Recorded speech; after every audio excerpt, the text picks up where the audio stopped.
The jungle breathes differently here. Heavy, damp air coils around stone walls that rise like broken teeth from the earth, swallowed by roots and silence. Vines choke what were once proud avenues, where kings paraded and priests raised bloodied hands to the sky. The only sound now is the hiss of cicadas and the slow drip of water trickling through cracked carvings. It is easy to forget, standing among these shadows, that this place was not always a ruin. Once it was alive with voices, with festivals, with the pulse of drums that echoed for miles across the Yucatan. Modern explorers step carefully through this green graveyard, their boots brushing aside leaves as they uncover stairways that lead nowhere, plazas that hold only silence, and temples whose walls whisper stories and glyphs few can still read. They pause and look around, struck by the immensity of it all. How could an empire that carved mathematics into stone, mapped the heavens with uncanny precision, and fed cities of tens of thousands have vanished so completely? How could such brilliance dissolve into emptiness, leaving behind only cracked altars and deserted roads? The Maya once ruled here, their cities stretching across forests, mountains, and valleys. They built with stone, while much of the world still built with wood. They raised monuments so precise that the solstice sun painted their stairways with light, as if the gods themselves had placed their hands upon the architecture. They grew maize in abundance, traded jade and obsidian, and told stories of gods who demanded blood but gave order in return. They thrived for centuries through droughts and wars, through shifting alliances and betrayals. But then, suddenly, they stopped. Cities that had pulsed with life were abandoned. Thrones were empty. The jungle crept in and erased the sound of their footsteps. For centuries, scholars argued over the cause. Was it famine, as crops failed under a punishing sun? Was it endless war, where kings sent their people into bloody battles until no one remained to fight? Was it political collapse, corruption, or divine punishment as the Maya themselves believed? But scattered among the theories, a darker whisper has grown louder with every discovery. A whisper not of swords or drought, but of something far smaller, far deadlier, and far more terrifying. A killer that left no monuments, no inscriptions of triumph, only silence. Imagine it, a crowded Maya city in its golden age. Families gather in courtyards. Farmers carry maize to markets that overflow with goods. Priests chant at temples, calling the gods to bless their rituals. Then, quietly, it begins. A child coughs. A mother shivers with fever. A man collapses in the marketplace, vomiting blood onto the stone. Panic spreads faster than words. Within days, bodies fill the plazas where celebrations once rang. The people cannot explain it. Their kings cannot command it away. Their priests cannot sacrifice enough hearts to satisfy it. The unseen killer does not respect kings, or commoners, warriors, or children. It spares no one. Modern science has begun to uncover what the Maya themselves could never have understood. Teeth pulled from skeletons, buried hastily in shallow graves, carry microscopic signatures of pathogens. Hidden inside that ancient enamel, strands of Salmonella enterica have been identified, a strain known as Paratyphi C. To us, it is a name in a lab report. To them, it was horror without explanation, a disease that brought fever, vomiting, bleeding, delirium, and death within days. A sickness that could wipe out whole families, whole communities, before they even realized what had begun. The explorers staring at these ruins know none of this with certainty, not as they swat at mosquitoes and take photographs of toppled temples. They only feel the unease, the way silence seems heavier here, the way every stone feels like a tombstone. But the scientists who followed, digging into bones, into soil, into the traces of lives cut short, have pieced together a story. And it is not just a story of a civilization undone by human greed or natural droughts. It is the story of how disease, relentless and invisible, can topple empires as easily as kings fall to daggers. The Maya collapse was not a single event, not a sudden night when the fires went out and the people vanished. It was a long unravelling, woven of many threads. But the thread of disease may have been the sharpest, slicing through villages and cities alike, leaving survivors too few and too broken to rebuild what had been lost.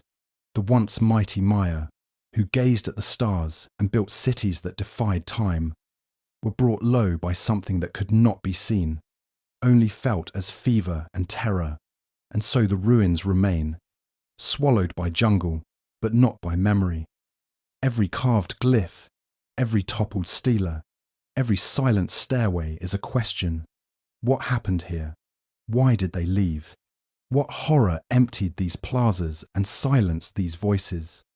The answer may be more terrifying than any story of conquest or drought. The answer may be that the Maya, like so many after them, fell not to gods or warriors, but to the merciless hand of disease. This is their story, a story of brilliance and collapse, of temples and bones, of a plague that may have ended an empire. It is a story written in ruins, in skeletons, in whispers carried by the jungle wind. A story that warns us that no civilization, no matter how mighty, is immune to the smallest of killers. The mystery of collapse is written into the stones themselves. Step into the plazas of once mighty Maya cities, and you will find silence where voices once rose in song and ceremony. Stairways that once carried kings to towering temples are overrun by moss and vines.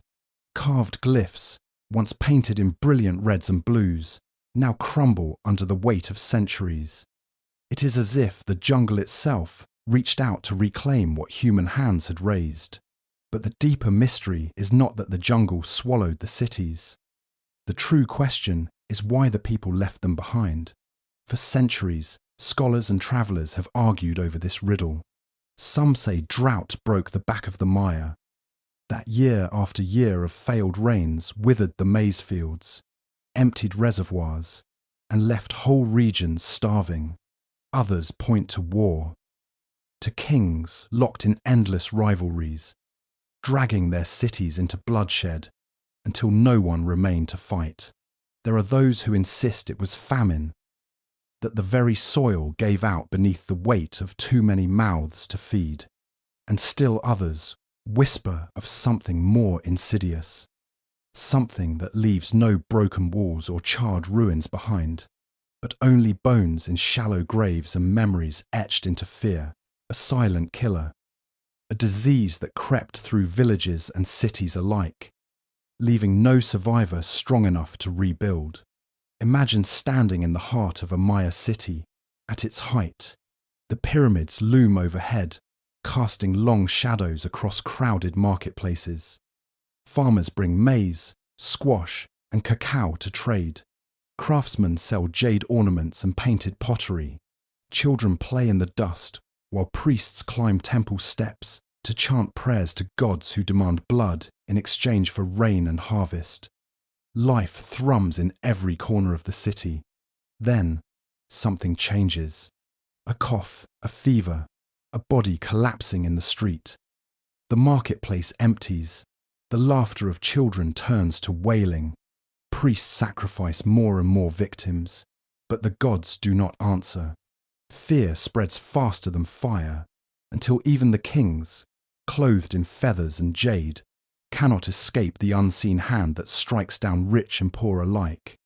When the Spanish arrived centuries later, they found ruins already swallowed by time. Cities that had once housed tens of thousands stood empty, their palaces cracked, their temples deserted. The Maya still lived, but scattered, reduced to smaller communities that could not compare to the grandeur of the old kingdoms. To the conquistadors, it was a puzzle. What enemy could have been so thorough that it toppled an entire civilization before Europeans even set foot upon their land? They asked, but the jungle gave no answer. The glyphs carved into stone spoke of wars, of kings, of blood sacrifice, but rarely of sickness. The dead had taken their secrets with them. Modern science has begun to pry open that silence. In the teeth of skeletons pulled from shallow graves, researchers have found traces of pathogens, locked away like ghosts waiting to be named. Among them, evidence of Salmonella enterica, a strain that brings a terrible fever, vomiting, and bleeding that kills swiftly. To us, it is a name written in a laboratory report. To the Maya, it would have been a nightmare with no cure, no explanation, no escape. A force that turned thriving cities into graveyards within weeks. But even with these discoveries, the debate rages.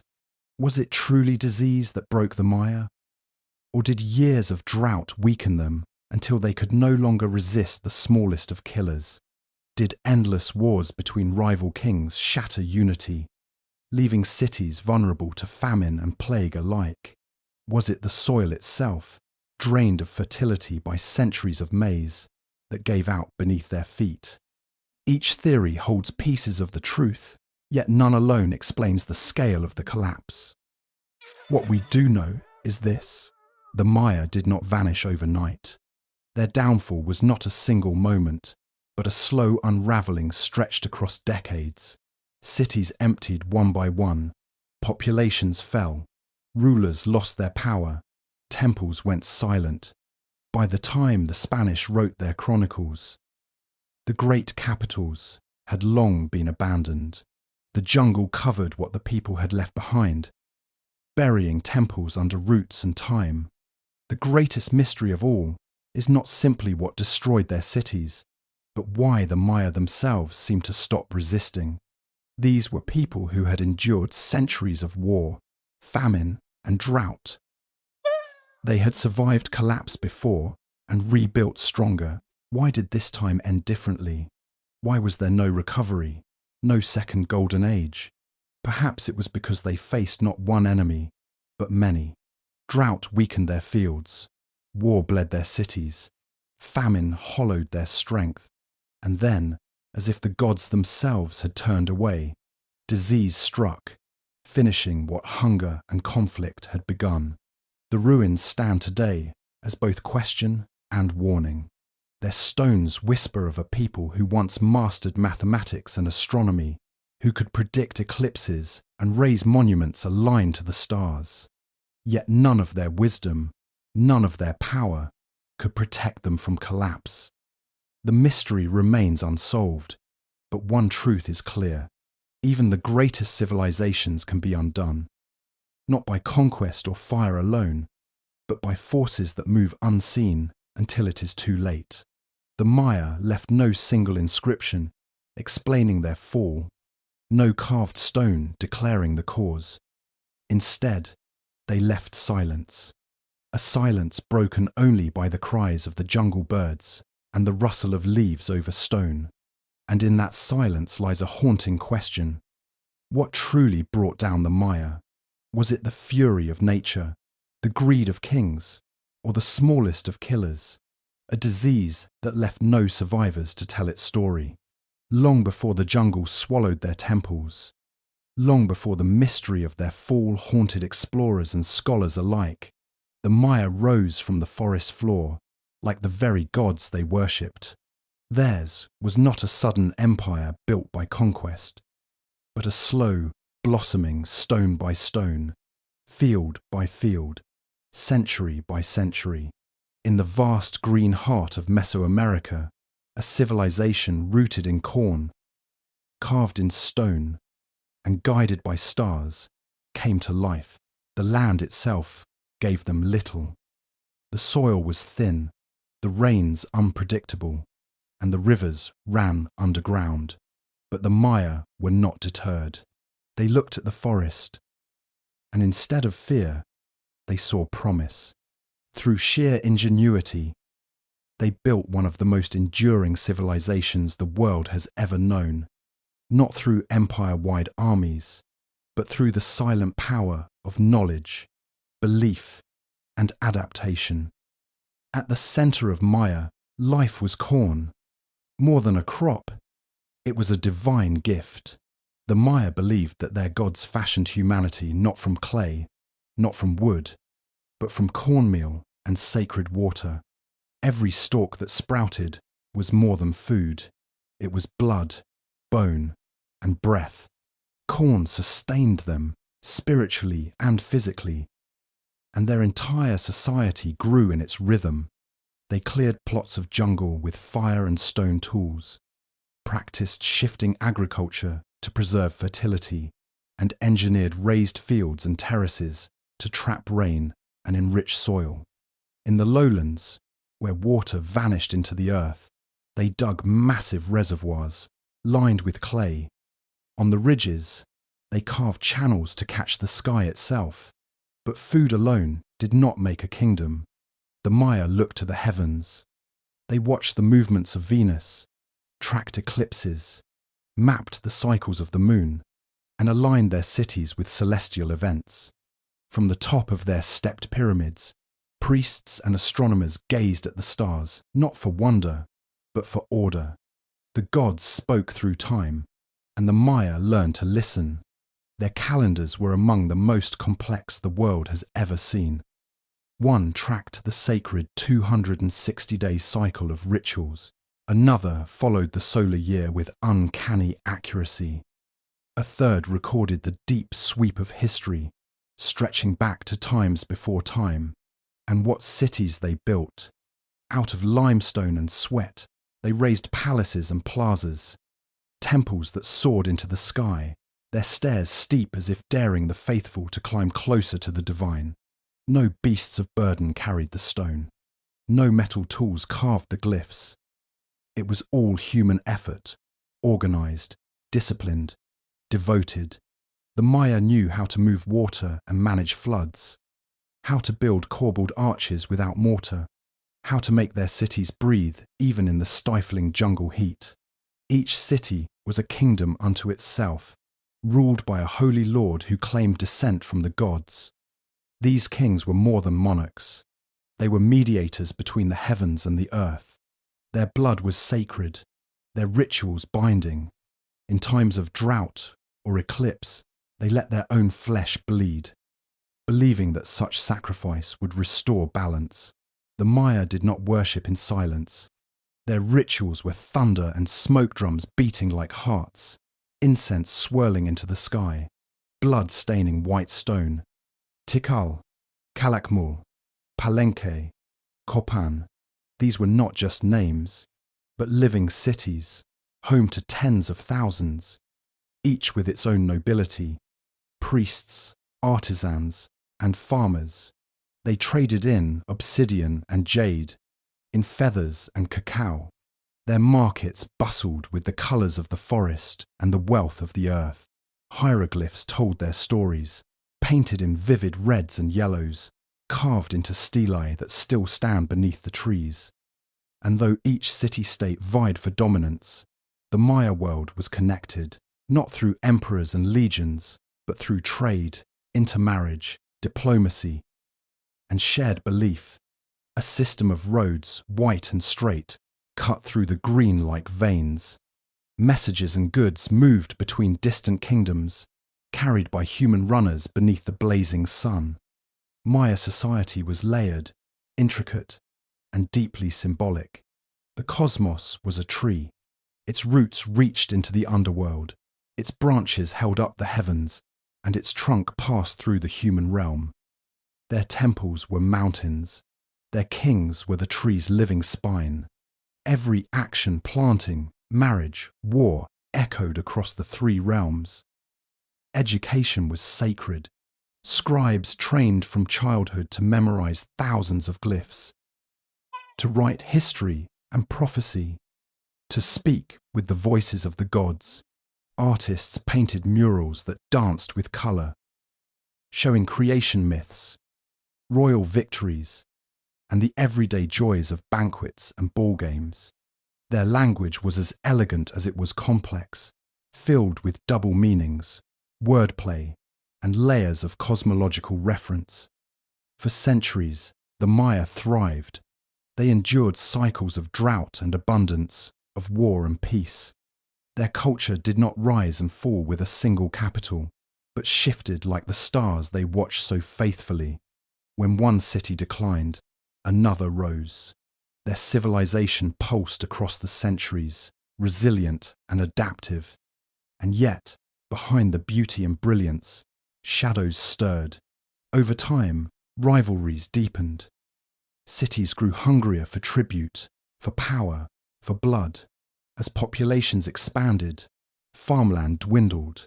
As kings built higher temples, the people bore heavier burdens. The same knowledge that made the Maya great agriculture, engineering, astronomy could not shield them forever. But for now, in this moment of their rise, the Maya stood as masters of their world, a people who had coaxed greatness from unforgiving earth.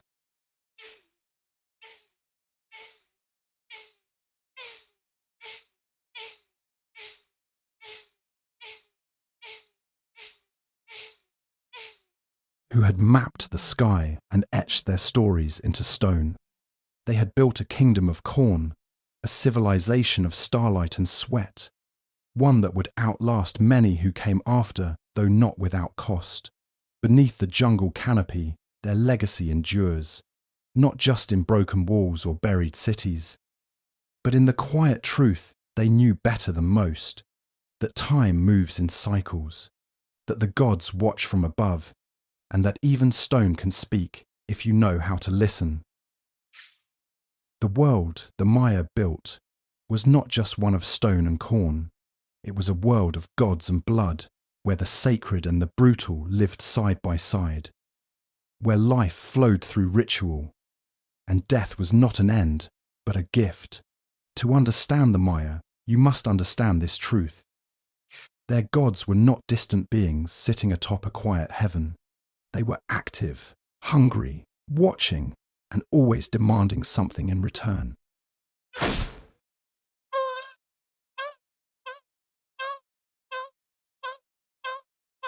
The Maya saw the universe as a three-tiered tree, the roots twisted through the underworld, a place of shadows, trials, and transformation. The trunk was the living world, filled with people, plants, beasts, and kings, and the branches stretched up into the heavens, where the gods ruled, where time itself spun in sacred cycles. But this tree did not stand on its own. It had to be nourished, and what it craved, what the gods craved, was blood.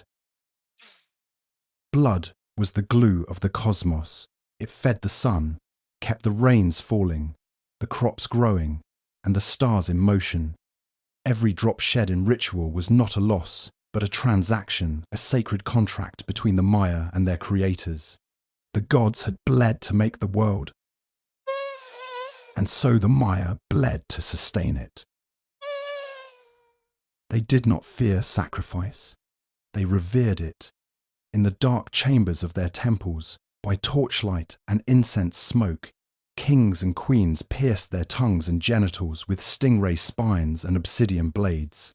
The blood they drew was caught on bark paper, then burned so the smoke could rise to the heavens, a signal flare to the divine. These were not symbolic gestures. The pain was real, the blood thick and warm, but it was holy pain, holy blood, a duty, not a punishment. The most sacred rituals were tied to calendar events, eclipses, solstices, the crossing of Venus through the sky. On such days, entire cities gathered in plazas while drums thundered like approaching storms. Priests, dressed as gods, danced through clouds of copal incense. Painted warriors led prisoners up the steep steps of stone pyramids. Bound but silent, their fate sealed. And at the summit, beneath the watching eyes of thousands and the stone gaze of carved deities, the blade fell, Hearts were offered while still beating. The chest opened with a single cut, the blood flowing hot over the stone.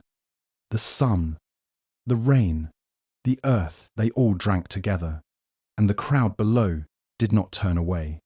They watched, knowing that the gods were watching too, and that this was what kept the world from unraveling.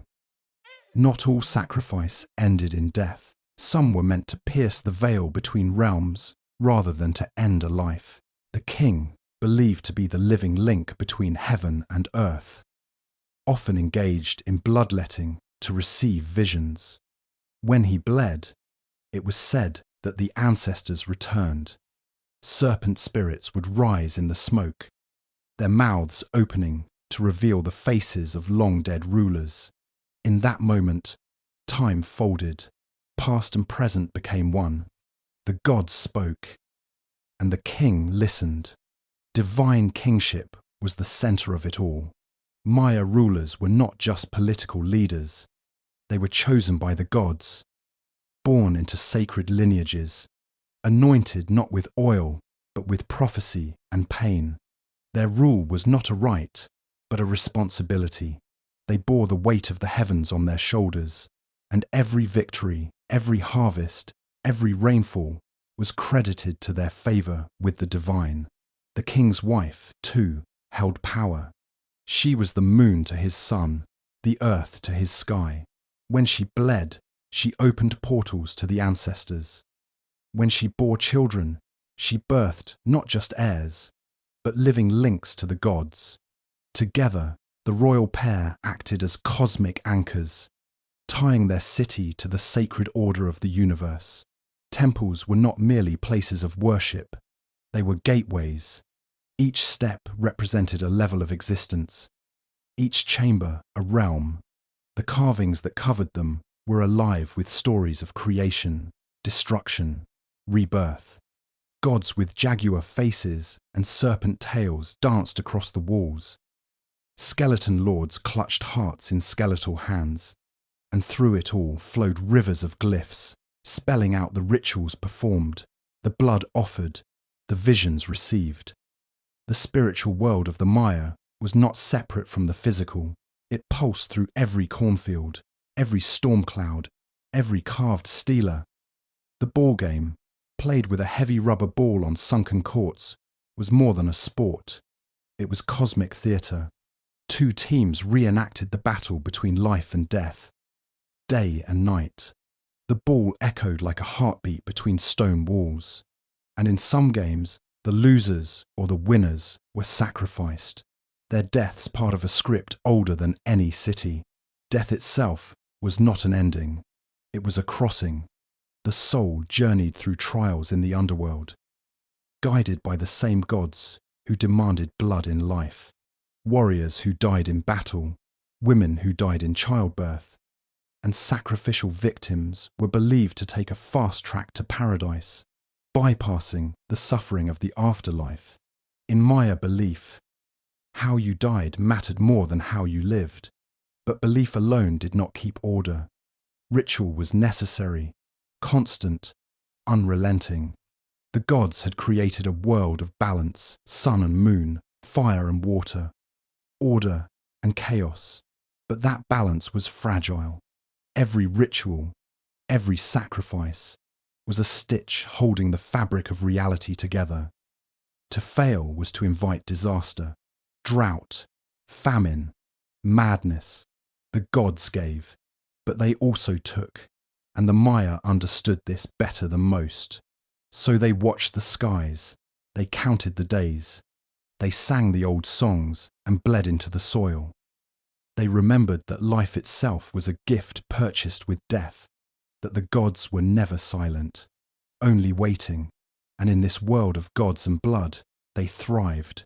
For centuries, the Maya moved in time with the sacred drumbeat of sacrifice and ceremony. Their cities grew, their knowledge deepened, but somewhere, something shifted. The rituals continued, the blood still flowed, yet the balance began to falter. The gods, it seemed, were not satisfied. And so the question lingered in the smoke of burnt offerings, and the silence of abandoned temples. What happens when the gods stop answering? Beneath the tangled green of the Central American jungle, the earth still breathes with the memory of cities that once ruled the world, not with iron and conquest, but with stone, ceremony, and time. The Maya did not build empires in the way others did. They built giants, urban leviathans cloaked in vines and mist, their bones still rising through the canopy like the spines of ancient gods. Tikal, Calakmul, Palenque. To speak their names is to awaken ghosts. These were not scattered villages or isolated outposts. They were cities, in the truest sense, sprawling, complex, alive. Populations surged into the tens of thousands, perhaps more. Their footprints stretched for miles in every direction, connected by raised roads that cut through the wilderness like veins across skin. From above, if one could strip away the centuries of growth, they would see a mosaic of plazas, causeways, temples, ball courts, palaces, reservoirs, and pyramids, every piece carved with intention, every stone a prayer. Tikal rose like a crown from the Petén Bassin, a kingdom of limestone and sweat. Its twin pyramids, Temple 1 and Temple 2, faced each other across a wide plaza where priests once burned incense and kings spilled blood. From the summit of those towers, the jungle rolled endlessly to the horizon, a green sea broken only by the tips of other temples, like islands of memory. Tikal was not just a city, it was a beacon. It watched the sky, tracked the stars, and sent its influence rippling across the Maya world. But Tikal had rivals, none greater than Calakmul, its eternal mirror and enemy. Where Tikal ruled the east, Calakmul commanded the west. For centuries, the two cities danced a deadly ballet of diplomacy and war, forging alliances, toppling lesser kingdoms, and claiming tribute in jade, cacao, and captives. Calakmul was immense, with over 6,000 structures recorded in its core alone. Its stele told stories of powerful kings, of bloodlines that stretched beyond the stars, of wars fought not just for land, but for cosmic favour. And then there was Palenque, less a city of war, more a city of wonders. Tucked into the foothills of Chiapas, it sang a different song. Its temples were covered not in the scars of battle, but in the poetry of glyphs. Palenque was the city of poets and astronomers, of kings who saw time as a river and carved its flow into stone. The temple of the inscriptions held the tomb of King Pakal the Great, a ruler who believed his soul would rise through the world tree into the sky. Even in death, he was not buried in silence. His sarcophagus lid was a map to the heavens, a cosmic rebirth carved in relief. These cities were not just seats of power, they were living organisms. Palaces housed not just royalty but bureaucracies, scribes, advisors, record keepers, artisans. Ball courts echoed with the thud of rubber against limestone and the cheers of crowds who saw the game as both sport and sacred rite. Markets swelled with traders, offering feathers, obsidian blades, woven cloth, salt, honey, tobacco. Reservoirs and canals fed the thirsty mouths of cities where rain did not always fall. And at the heart of it all were the temples, spines of the divine, places where heaven touched earth. The Maya built without wheels, without metal, without beasts of burden. Every stone lifted was done so by human hands. Every carving chiseled with flint and fire. Their knowledge of engineering was intimate and precise. They aligned their buildings with solstices, equinoxes, and planetary crossings. Light would pass through narrow temple doorways at exact moments of the year, slicing through darkness like the gods themselves were walking in. The power of these cities was not only in what they built, but in how they thought. The Maya understood scale not just in architecture, but in time. Their long count calendar stretched back to a mythical creation date over 5,000 years before the present. They recorded the births of kings, the rise of Venus, the timing of eclipses, all etched into limestone in looping glyphs that still whisper to those who can read them. But even giants bleed. Beneath the surface, these cities held tension. Their greatness demanded tribute, food, labour, blood. The farmers who sustained the elites lived beyond the ceremonial cause, in simple thatch-roofed homes, their lives defined by the cycle of planting and harvesting. As populations grew, the burden deepened. Forests were cleared, soils thinned, rivalries intensified, and though the cities stood tall, cracks were forming beneath them. Still, during their prime, they dazzled. From the 5th to the 9th centuries, these cities pulsed with life. Their kings sent emissaries across vast distances. Their architects reached skyward with each new temple. Their priests read omens in stars and entrails. Their artists painted murals so vivid that even now, behind centuries of decay, the colours refuse to fade. Then, one by one, the lights went out, not all at once. Some fell to war, some to famine, some to drought, and some perhaps to something else, something unseen, something silent. The jungle crept back slowly, indifferent to their achievements. Vines wrapped around stone, roofs collapsed, glyphs eroded. The people, once counted in thousands, dwindled to hundreds, then vanished into the green. But they were never truly lost. The cities waited. Beneath the roots, they endured. When explorers stumbled upon Tikal's temples in the 19th century, they were awed. When Palenque's tomb was opened in the 1950s, it changed everything, and Calakmul, hidden for centuries, revealed itself slowly, as if the jungle were reluctant to give up its secrets. These were urban giants, and they did not disappear without leaving a trace.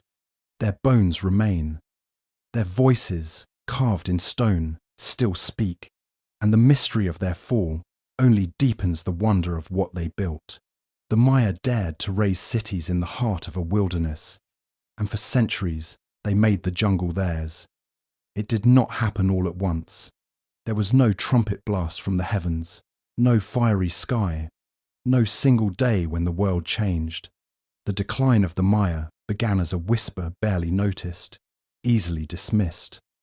But in the 8th century, those whispers grew louder. The cities still stood tall. The temples still smoked with incense. The kings still bled for the gods. And yet, something was beginning to unravel beneath the surface. The shadows lengthened, even as the sun continued to rise. The first signs came in stone. Carved glyphs began to speak of broken alliances, of noble lineages collapsing into silence. In cities like Copan and Dos Pilas, royal bloodlines suddenly ended, their final rulers remembered in hurried inscriptions or not at all. Dynasties that had stood unshaken for generations simply vanished from the record. Like candles snuffed by unseen winds, some cities went decades without erecting new monuments. A silence more damning than any destruction. The jungle remembers what the stones do not. Beneath the soil, evidence of strain lies buried in layers, pollen from crops planted too often, too close together, too long. Maize, the lifeblood of the Maya, was pushed to its limits. Swamps were drained, hills were terraced, and every inch of arable land was pressed into service. The population boomed. Great cities like Tikal and Calakmul may have held as many as 50,000 people or more within their urban cores, and many times that in the surrounding countryside.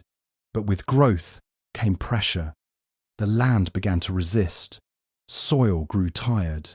The once rich topsoil thinned under years of farming without rest. Trees were felled, to make way for fields, and with them went the rain. The great forests that had fed the Maya for centuries were retreating, and as they did, the climate began to shift. Evidence from lakebed cores and stalactites tells a grim tale. Rainfall dropped, not once, but again and again. A cycle of droughts gripped the land. Some lasted just a few years. Others stretched into decades. The rains did not come. Reservoirs, once full from careful engineering, ran dry. Crops failed. Famine followed. And famine breeds desperation. In the glyphs, we see a new tone, less triumph, more pleading. The kings who once boasted of their victories now prayed publicly for divine mercy. Rituals grew bloodier. The gods, it seemed, had turned away. But drought and famine were only part of the storm. The cities themselves had become pressure cookers. Political alliances fractured. Once stable kingdoms splintered into smaller, rival factions. Warfare flared like wildfire across the landscape.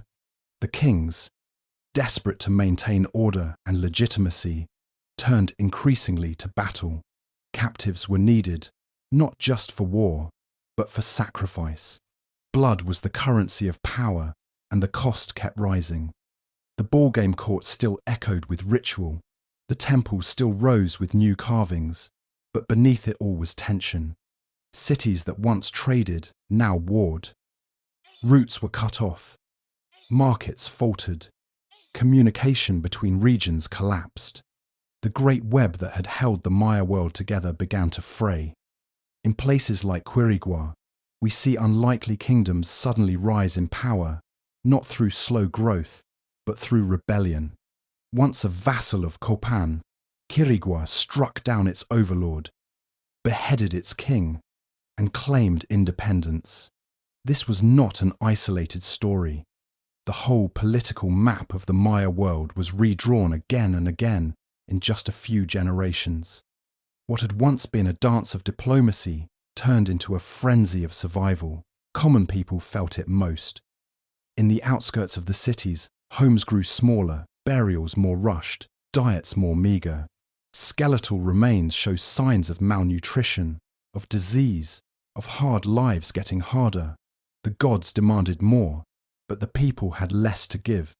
Still, some kings tried to hold it all together. They carved more monuments, built taller pyramids, and performed more elaborate ceremonies. But it was like painting the hull of a sinking ship. They could not stop the tide. The 8th century did not bring the collapse, not yet. But it brought the beginning of the end. The Maya world, once a constellation of light scattered across the jungle, was beginning to dim. The signs were there, in the soil, in the skies, in the broken alliances and the silenced bloodlines. The Maya had faced hardship before droughts, wars, even the fall of cities. But this time felt different. This time, the pressures were many, and the cracks ran deep. And in those cracks, something else was beginning to stir. Something invisible, something that did not announce itself with fire or sword. As cities strained under hunger and fear, the perfect conditions were forming for a killer that no king could stop, no priest could banish, and no ritual could appease. The warning signs were not written in prophecy, they were written in absence. The absence of rain, the absence of trust, the absence of breath. And as the 8th century slipped into the 9th, those absences would grow louder than all the drums, all the prayers, all the monuments ever carved in stone. There are things the stone does not say directly, words it avoids, as if even carving them into limestone would give them power. But if you know where to look, if you read between the glyphs and listen to what is not said, you begin to hear it. A whisper, a warning, a sickness, something that moved like a shadow through the Maya world, striking down kings and commoners alike, leaving behind silence. The Maya were meticulous record keepers. They documented wars, royal births, alliances, eclipses, and the movement of the stars with astonishing precision. But there are gaps periods when monuments were never finished. Stelae were left blank. Entire dynasties vanished with no explanation. And there are strange phrases that begin to appear in those final years, phrases that chill the spine, because they feel less like history and more like a warning from the edge of the world. They speak of days of black rain, of the sky turning hot, of the breath leaving the city. One glyph, found in a crumbling temple near the Usumachinta River, speaks of the coming of the Red Death. Another, nearly eroded by time, describes a great emptiness following a night without stars. And most chilling of all, many died, and no fire could warm them. These were not the usual flourishes of royal propaganda. These were not boasts of conquest or divine visions. These were fragments odd, desperate, and scattered, like the footprints of something fleeing, something invisible, something feared. Oral tradition tells the same story, but with more dread and less clarity. In some Maya villages, elders still speak of a time when the blood turned sour, when people bled from their mouths and died before the sun could rise twice. In others, they tell of strange fevers that could not be cured by any ritual, that did not respond to the prayers or the cuts of the obsidian blade. Healers tried everything, herbs, chants, bloodletting, but nothing worked. The sick trembled, wept, and then went still. These stories are not told often. They are passed down like curses, spoken only in hushed tones, not because the people forgot, but because some memories are too heavy to carry in daylight. They remember that entire households fell silent overnight, that temples once filled with music and incense were suddenly locked and left behind, that dogs roamed the streets alone, scavenging from homes that no longer had doors. And all across the Maya world, the cities grew quiet, not abandoned in war, not burned in rebellion, but emptied, fast. Archaeologists have found hints. In some excavation sites, burial patterns changed dramatically. Instead of elaborate tombs for nobles, there are shallow mass graves, bodies stacked hastily, sometimes with no offerings, no orientation, no ritual, as if the people digging them were too afraid to stay long, or too sick to finish. In one site near Copan, researchers uncovered the remains of dozens buried beneath a collapsed floor. Men, women, children, all placed together in what appeared to be a communal grave. There were no signs of violence, no broken bones, but the bones did show signs of something else. Lesions on the skull, inflammation of the joints, patterns of rapid decline, and inside the pulp of molars, hidden deep in the ancient DNA, scientists found traces of a bacterial killer, a strain of Salmonella enterica, likely a variant of Paratyphi C, known to cause enteric fever, known to spread quickly, known to kill. This discovery came only recently. With the aid of modern tools, the Maya could never have imagined. But the stories, the whispers, were always there, waiting. The glyphs didn't name the disease, but they circled around it, described its symptoms with poetic horror. Red flowers blooming in the mouth, eyes that bled like the moon, hands too cold to hold the world. These phrases repeat across regions and time. Even cities that never warred with one another began to share the same language of dread. It was as if the sickness had no borders, no allegiance. It struck wherever people gathered in marketplaces, in temples, in palaces. One day, a king. The next, his servants. Then the priests. Then the scribes. And soon, the city was a whisper of footsteps and coughing, and the sound of birds returning to take what was left behind. In Palenque, an unfinished monument bears the image of a noblewoman whose name was carved, but whose life events were never recorded. The final glyph simply says, "She walked into the mist." That phrase, too, begins to appear elsewhere, a metaphor perhaps, or a description of something real, a fever that burned the breath, a death that came like fog. The Maya did not have a single word for disease the way we do.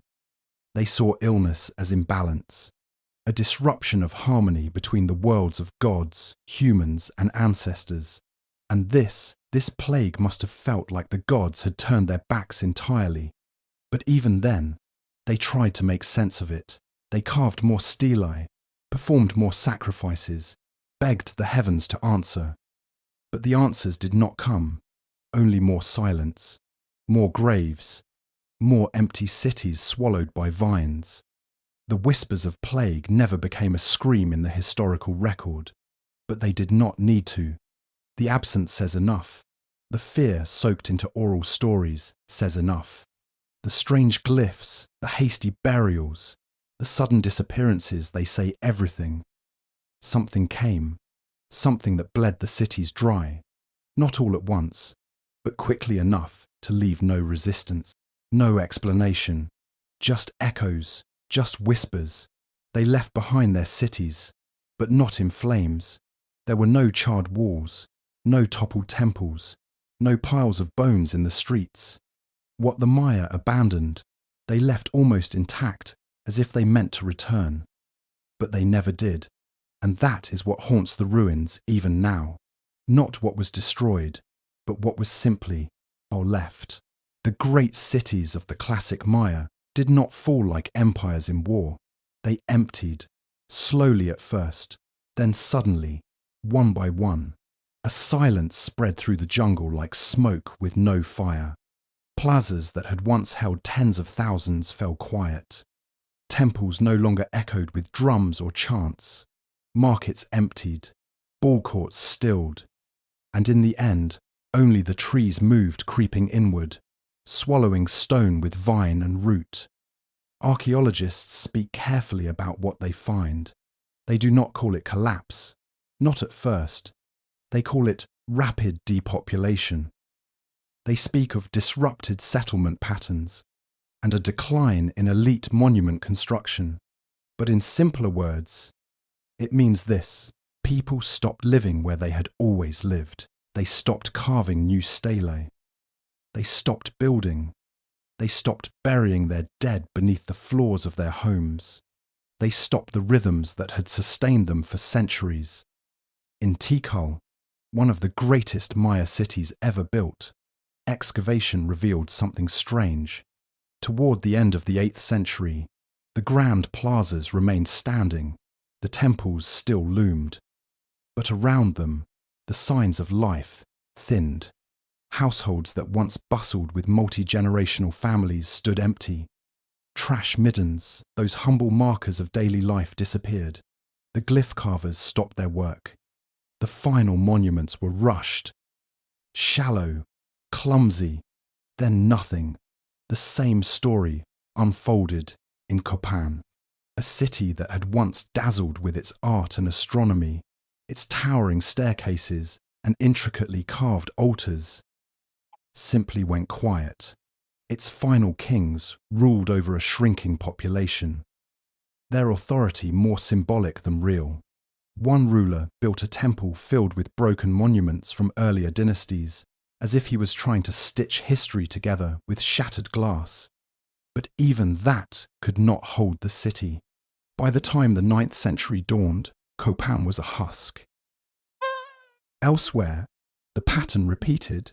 In Caracol, Calakmul, Palenque, and dozens of lesser-known cities spread across the Yucatan. The evidence speaks not of conquest, but of abandonment. Not mass death in the streets, but something subtler, and in some ways, more terrifying. Cities emptied not through the sword, but through despair, through hunger, through disease, through a slow erosion of hope. What they left behind tells us what mattered to them: temples carved with stars and blood, palaces filled with murals of feasts that no longer happened, reservoirs still lined with clay, waiting for rains that would never come. The Maya believed the universe was a fragile balance, and perhaps they knew, in their final years, that it had tilted beyond their reach. In one city, archaeologists found a ceramic pot left carefully on a household altar, its contents untouched for over 1,000 years. Nearby, children's toys made of clay lay in the dust, as if dropped mid-game. There were no signs of violence, no bodies, only the stillness of interruption. It was as if someone had stood up to answer a knock at the door and never returned. This absence speaks louder than ruins. It raises a question that has no easy answer. Why did they leave? Theories abound. Drought, overpopulation, political fragmentation, failing agriculture, all likely played a part. And perhaps something else, something darker. A sickness without a name. A whisper that grew into panic. If the air itself turned deadly, if the water no longer gave life, if prayers brought no rain and sacrifice no answer, then what was left? And so they walked away, not just from buildings, but from a way of life. They left behind kings and calendar stones, gods and ball courts. Some fled to the highlands, some to the coasts. Others disappeared entirely into the forests, scattering into smaller communities where the rituals were quieter, the temples simpler, the gods closer to the earth. But the cities they abandoned still stand, not as corpses, but as echoes. They are not ruins in the way other ancient places are ruins. They are more like frozen breaths, held for centuries. There is no final moment, no single day we can point to and say, here, this is when it ended. It just stopped. And maybe that's what makes it so haunting. We want a reason. We crave a cause. But the Maya cities do not give us one. They only offer their silence. Underneath the moss, beneath the layers of jungle, the walls still hum with what once was. There is no graffiti on the stones, no marks of looting or battle. Just stillness. As if the people who once lived there did not fall, they faded. And that is the real mystery.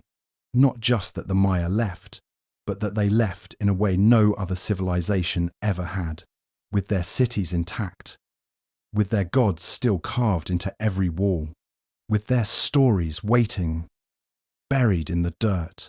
Whatever drove them away, be it famine, war, plague, or a slow unravelling of everything they believed, the end came quietly, not with a scream, but with a whisper.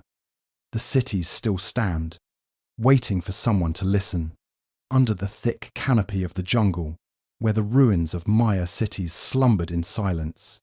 The wind once carried something that no priest could see and no warrior could fight. It did not come with thunder. It did not ride on jaguars or fall from the sky like fire.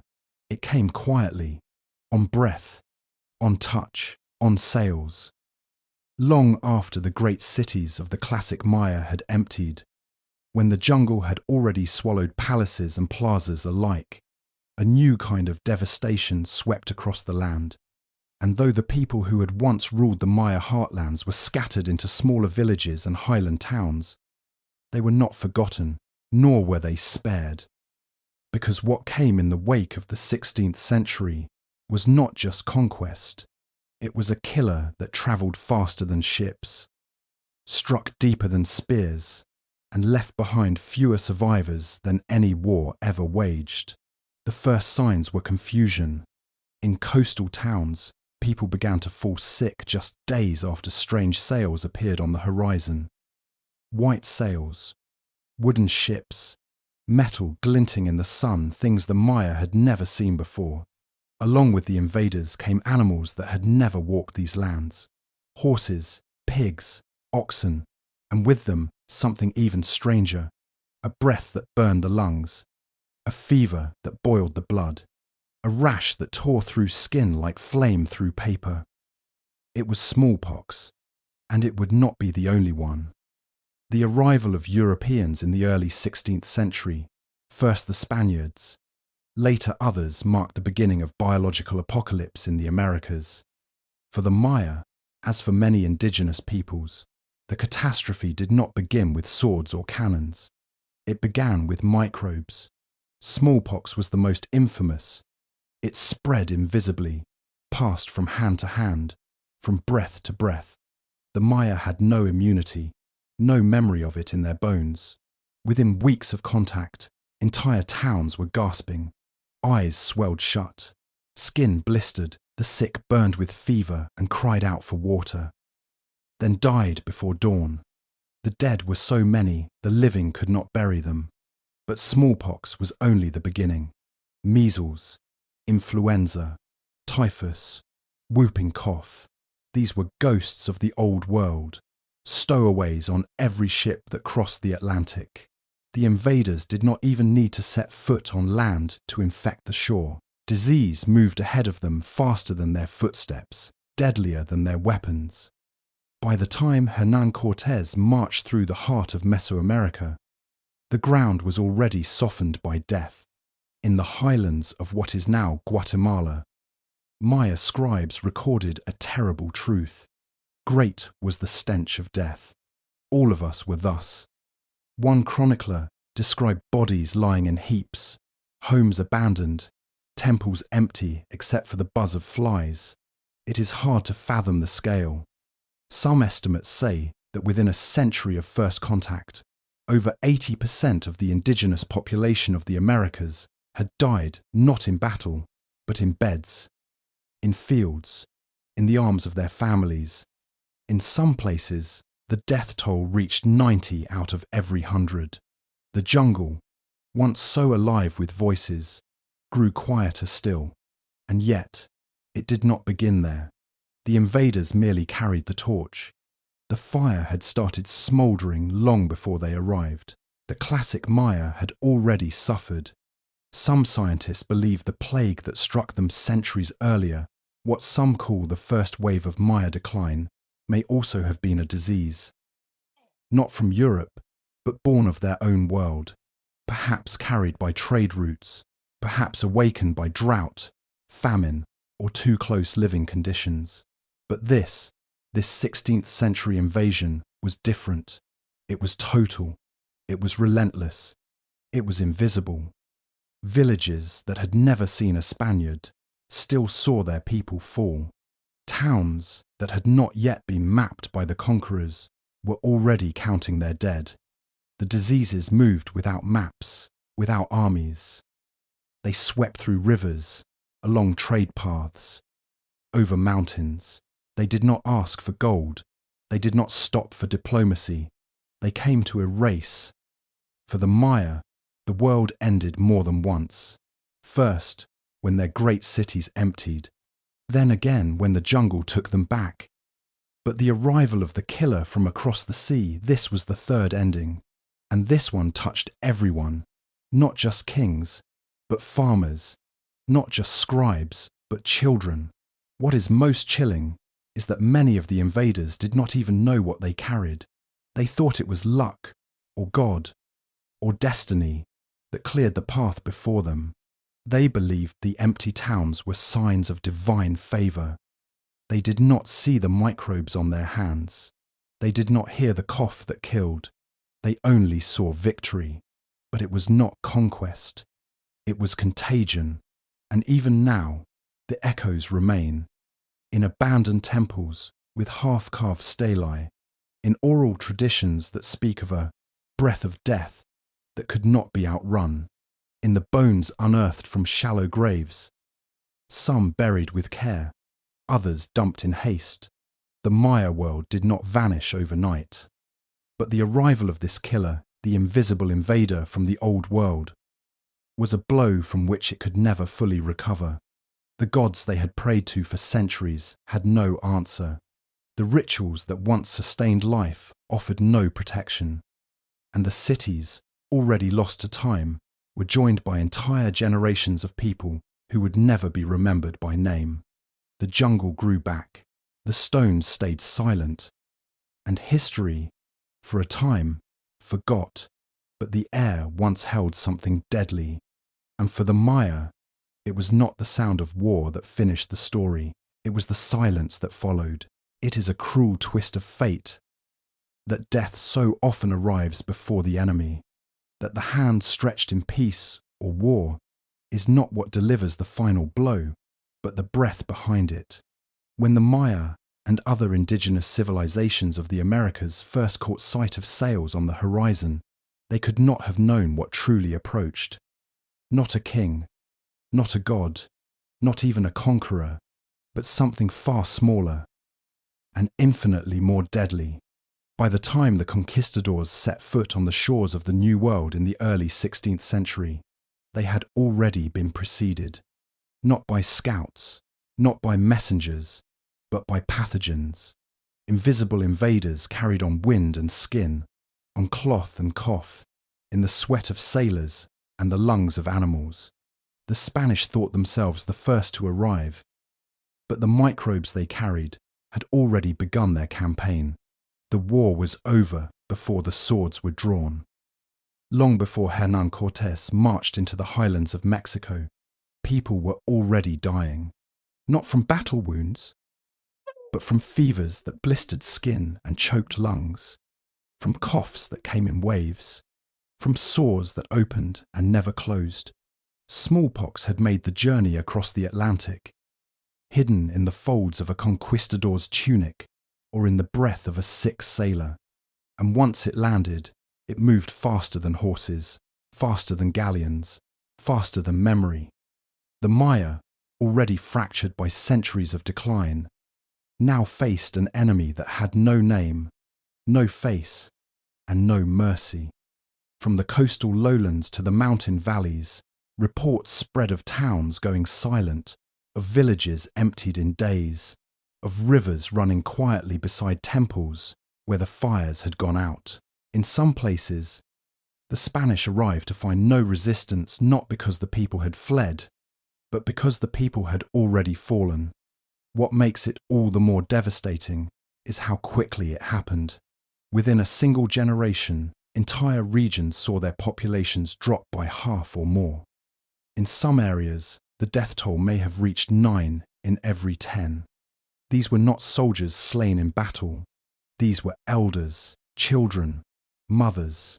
They died in their sleep, in their fields, in the arms of those who could do nothing but wait their turn. And it was not just smallpox. Measles followed, then influenza, then typhus, then mumps and whooping cough. Each wave carried by new ships, new strangers, new infections that the people had never known before. With no immunity, even the strongest were brought low. And in the panic, communities shattered. The tragedy deepened because the Maya had no context for what was happening. In their worldview, illness was a sign of imbalance, a punishment from the gods, or a disruption between the worlds of the living and the dead. When sickness came in the past, it could be treated with herbs, ceremonies, bloodletting. But this was something else. No ritual slowed it. No offering stopped it. The priests bled themselves until they collapsed. The kings made sacrifices, but the bodies kept piling up. In one account from a Spanish friar, he writes of entering a town in the Yucatan and finding it deserted. The houses still stood. The food had rotted in the bowls, but the people were gone, not fled, dead. He wrote, "They died as if the breath had been stolen from them, and even the dogs would not eat their flesh." In his horror, he failed to realize that he and his kind had brought the breath that killed. The disease did not spread in straight lines. It moved like fog. It followed rivers, climbed mountains, leapt from village to village, carried by traders, refugees, and those who still believed in the old roads of the Maya. A market held in one town could become the spark for 20 others. A single infected traveller could doom an entire province. And all of this happened without the Spanish even needing to lift a blade. In fact, Many of the early Spanish victories were made possible not by superior weapons or tactics, but by the simple, brutal fact that the enemy was already sick or dying. Cities that had once stood proud, with tens of thousands of inhabitants, became ghost towns before the first shot was fired. Resistance collapsed not out of fear, but out of absence. And while the Spanish took note of this phenomenon, they rarely understood it. Some believed it was God's will, others saw it as proof of their own superiority. Few, if any, grasped that they were walking arsenals of disease, wiping out entire civilizations before ever speaking a word. For the Maya who survived, the world must have seemed cursed. Their gods had abandoned them. Their kings had no power. Their temples grew cold. And the foreigners who came, speaking strange tongues and demanding gold and obedience, were immune to the death that followed them like a shadow. It is hard to imagine the grief, to watch your neighbours die, your family, your leaders, to see sacred places turn to burial grounds, to feel the wind shift and wonder if death rode it, and all the while the conquerors moved closer, untouched, unharmed, emboldened. This was not just contact, this was catastrophe, and it changed everything. The Maya world, already fragile from years of environmental strain, warfare, and social upheaval, crumbled beneath the weight of a plague it could neither name nor fight. The cities fell, not to fire or siege, but to silence. The jungle reclaimed them, and the Spanish built atop the bones. But the memory remains, in ruins swallowed by trees, in stories whispered among descendants. In the silence between stelae, the Maya did not lose their world in battle. They lost it in breath, in fever, in a war that began before they ever knew they were at war. It began without warning. A cough, a fever, a dryness in the mouth that no water could quench. And then the blood came rushing from the nose, pouring from the ears, staining the earth red. In the highlands and valleys of what the Spaniards called New Spain, the people had a word for it, cocalistli. It meant pestilence. But that word does not capture the terror that followed it. Cocalistli was not just a disease, it was a scourge, a thing that moved like wind and struck like lightning. Colonial records describe it in breathless horror, as if the scribes themselves were struggling to believe what they had seen. They wrote of villages emptied in days, of strong men collapsing by the afternoon, of mothers dying with their children still clinging to them. They wrote that the sun rose over a town filled with life and set on a graveyard. It was the year 1576. The Spanish had already tightened their grip on the former Aztec Empire, and the Maya, fragmented, reeling from earlier waves of smallpox and measles, lived under growing colonial pressure. But this was something new, something the Spanish feared as much as the indigenous people did, because cocalistli did not care about bloodlines or languages. It killed everyone. The symptoms were swift and brutal: high fever, intense headaches, blackened tongues, bleeding from the eyes, mouth, and nose. The victims would tremble violently. Some could not swallow, others could not speak. The disease seemed to boil the blood, to rupture vessels from the inside out. Death often came within 3 to 4 days, sometimes sooner. There were few survivors. What terrified the witnesses most was how quickly it spread. A town might appear healthy on a Monday. By Friday, half its population would be gone. Entire provinces were struck. In some areas, over 80% of the people died. Not just sick and dead. The colonial priests said the bells never stopped ringing. The gravediggers collapsed from exhaustion, and still the bodies came. Some thought it was divine punishment. Others blamed poisoned air, bad water, or the wrath of old gods. But no one could stop it. The Spaniards tried prayers. The indigenous people turned to herbs and ritual. Nothing worked.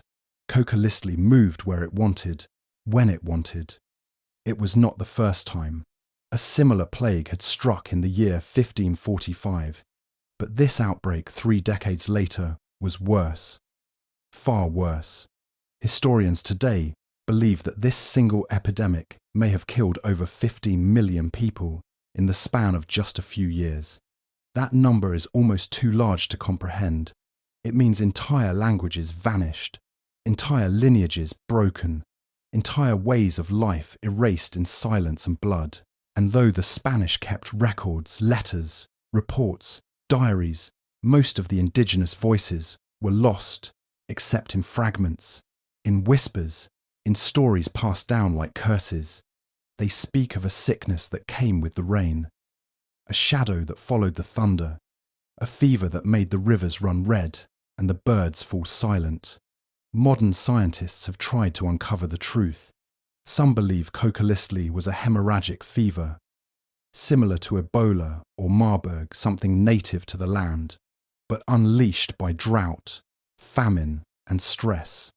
Others suspect that new pathogens were introduced by the animals brought from Europe, cattle, pigs, rats that disrupted the ecological balance and opened the door to new plagues. And still others believe it was a perfect storm.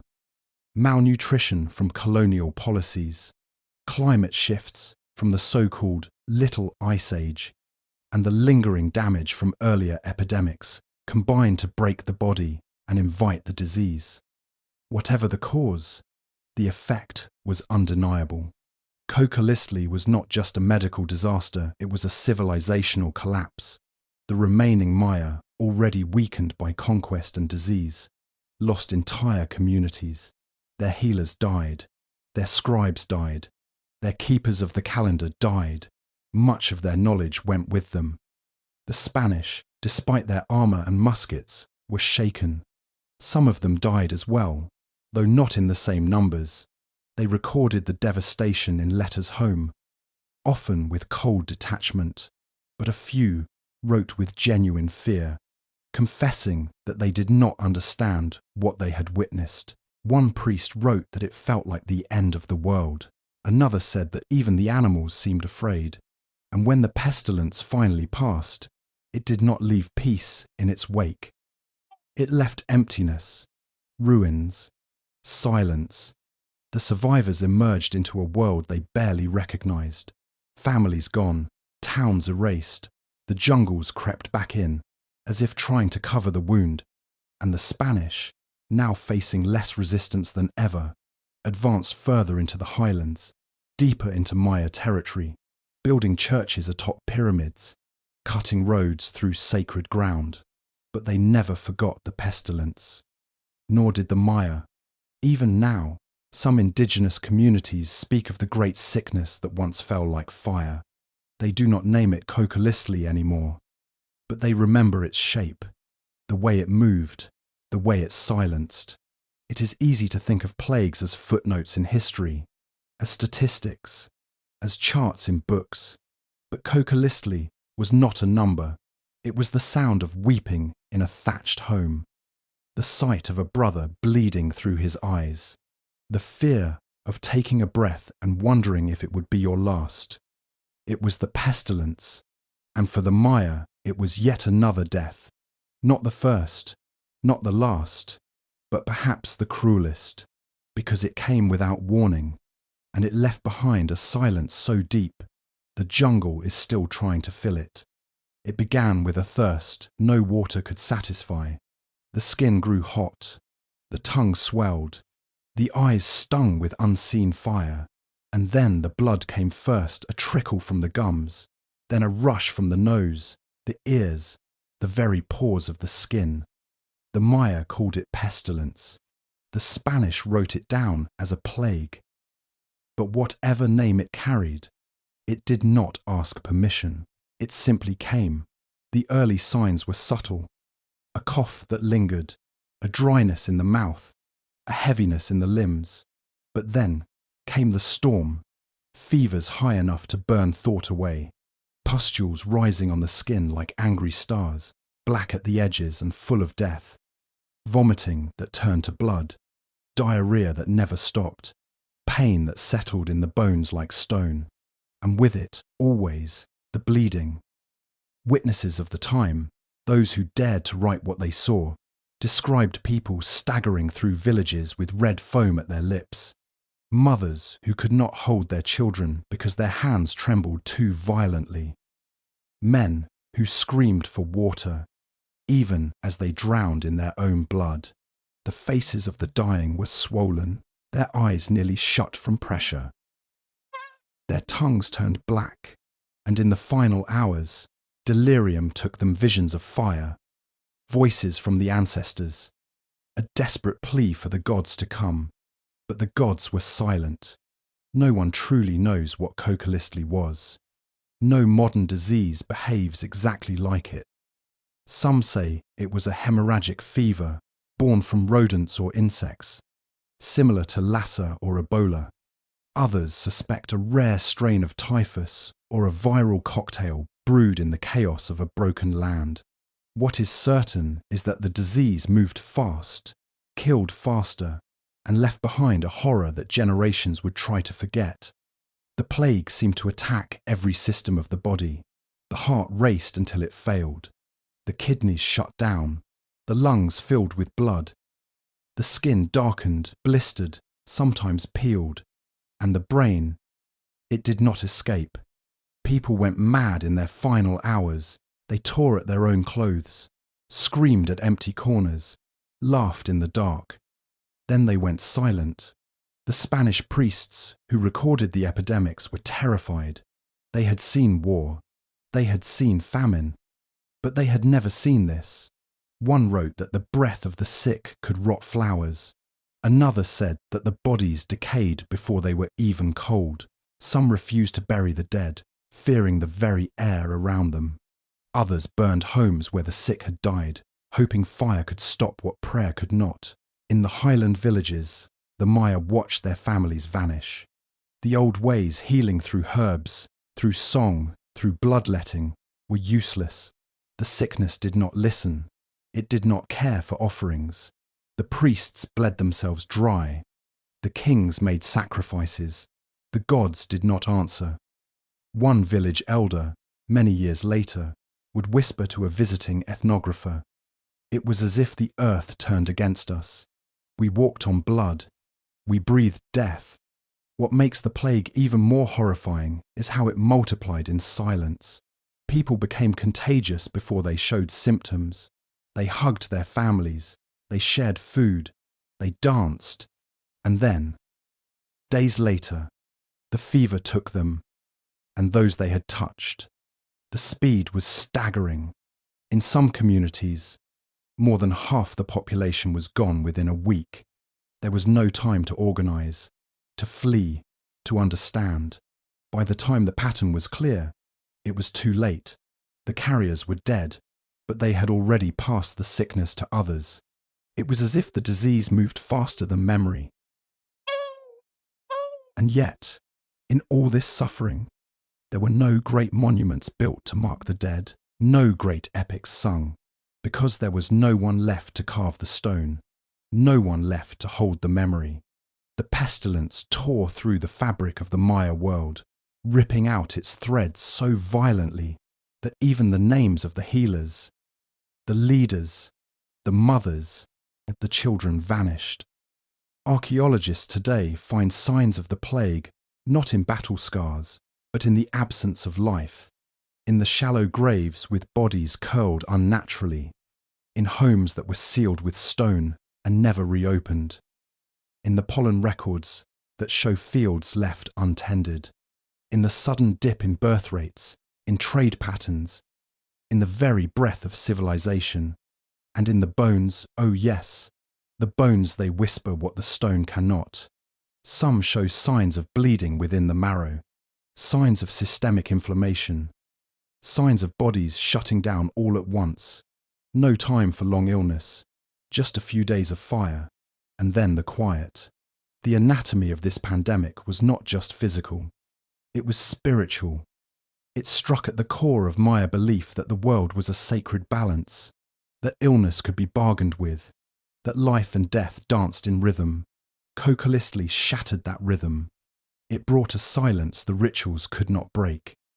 In the end, it was not a war of armies that undid so much of the Maya world. It was a war of cells, of breath, of invisible predators that no blade could wound. And when it passed, it did not leave behind victory. It left behind loss, an absence, an echo. What is most haunting is that we still do not fully understand it. The fever that killed millions, the disease that broke kingdoms. It has no tomb, no shrine, no name carved into stone, only a word, Kokolistli, only a story passed in whispers. And the silence where a people once stood. The jungle does not speak, but it remembers. Beneath its thick canopy, beneath vines and roots that wind like veins through soil and stone, the ground holds secrets. The wind rustling through the leaves may sound like birdsong or breath, but sometimes it sounds like a warning, because under those ancient trees, buried in silence, lie the bones of a vanished world. They are not buried with care. There are no carved sarcophagi, no painted tombs lined with jade or obsidian. These are not the burials of kings. These are not ritual deaths or noble farewells. These are hurried, frantic graves, shallow pits dug by trembling hands. Some bodies are stacked atop each other. Some were never laid out fully. Limbs curl unnaturally. Skulls face the wrong way. There are children beside elders, women beside warriors, all equal in death, all taken too fast to be mourned. Archaeologists call them crisis burials, a sterile term, a phrase that masks the horror beneath, because what they find are not just bones, they find chaos. They find fear etched into the earth. And more than that, they find absence. A village, once bustling with voices, now reduced to a pit filled with the dead. In one highland site, they uncovered a cluster of bodies buried near what had once been a ceremonial plaza. The skeletons bore no signs of violence, no blade marks, no crushed skulls, but many showed signs of sudden, systemic illness. Bleeding in the joints, stress in the teeth, lesions on the ribs, a collapse from within. Nearby, the temple was still standing. Its steps were unbroken, but there were no offerings left at its base. No incense, no footprints, only dust. This was not war. This was something else. Mass graves tell a story not just of death, but of desperation.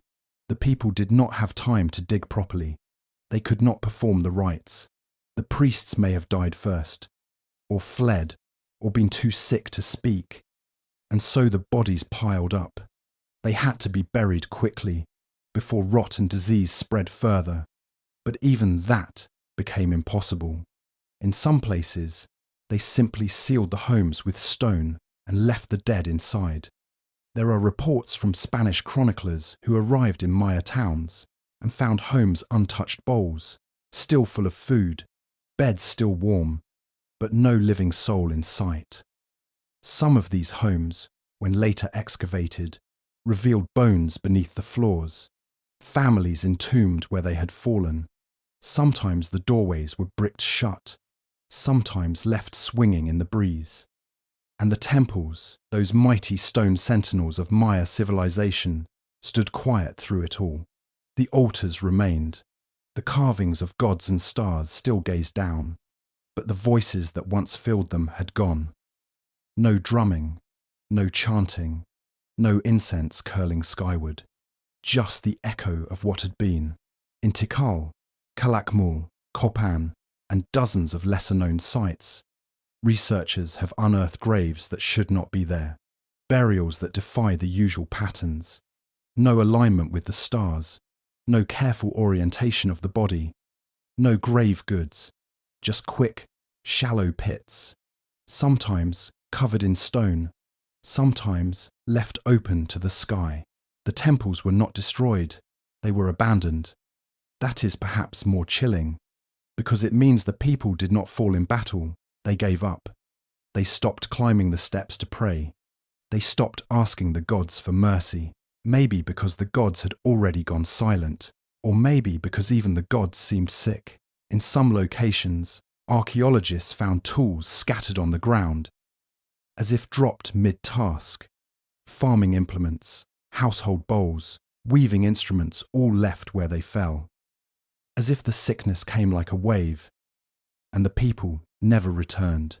It is a scene repeated again and again. Life interrupted, homes sealed, graves shallow, temples watching, and always the jungle waiting. Modern science has tried to explain what happened. They study the soil, they study the bones, they use isotopes, DNA, pollen samples.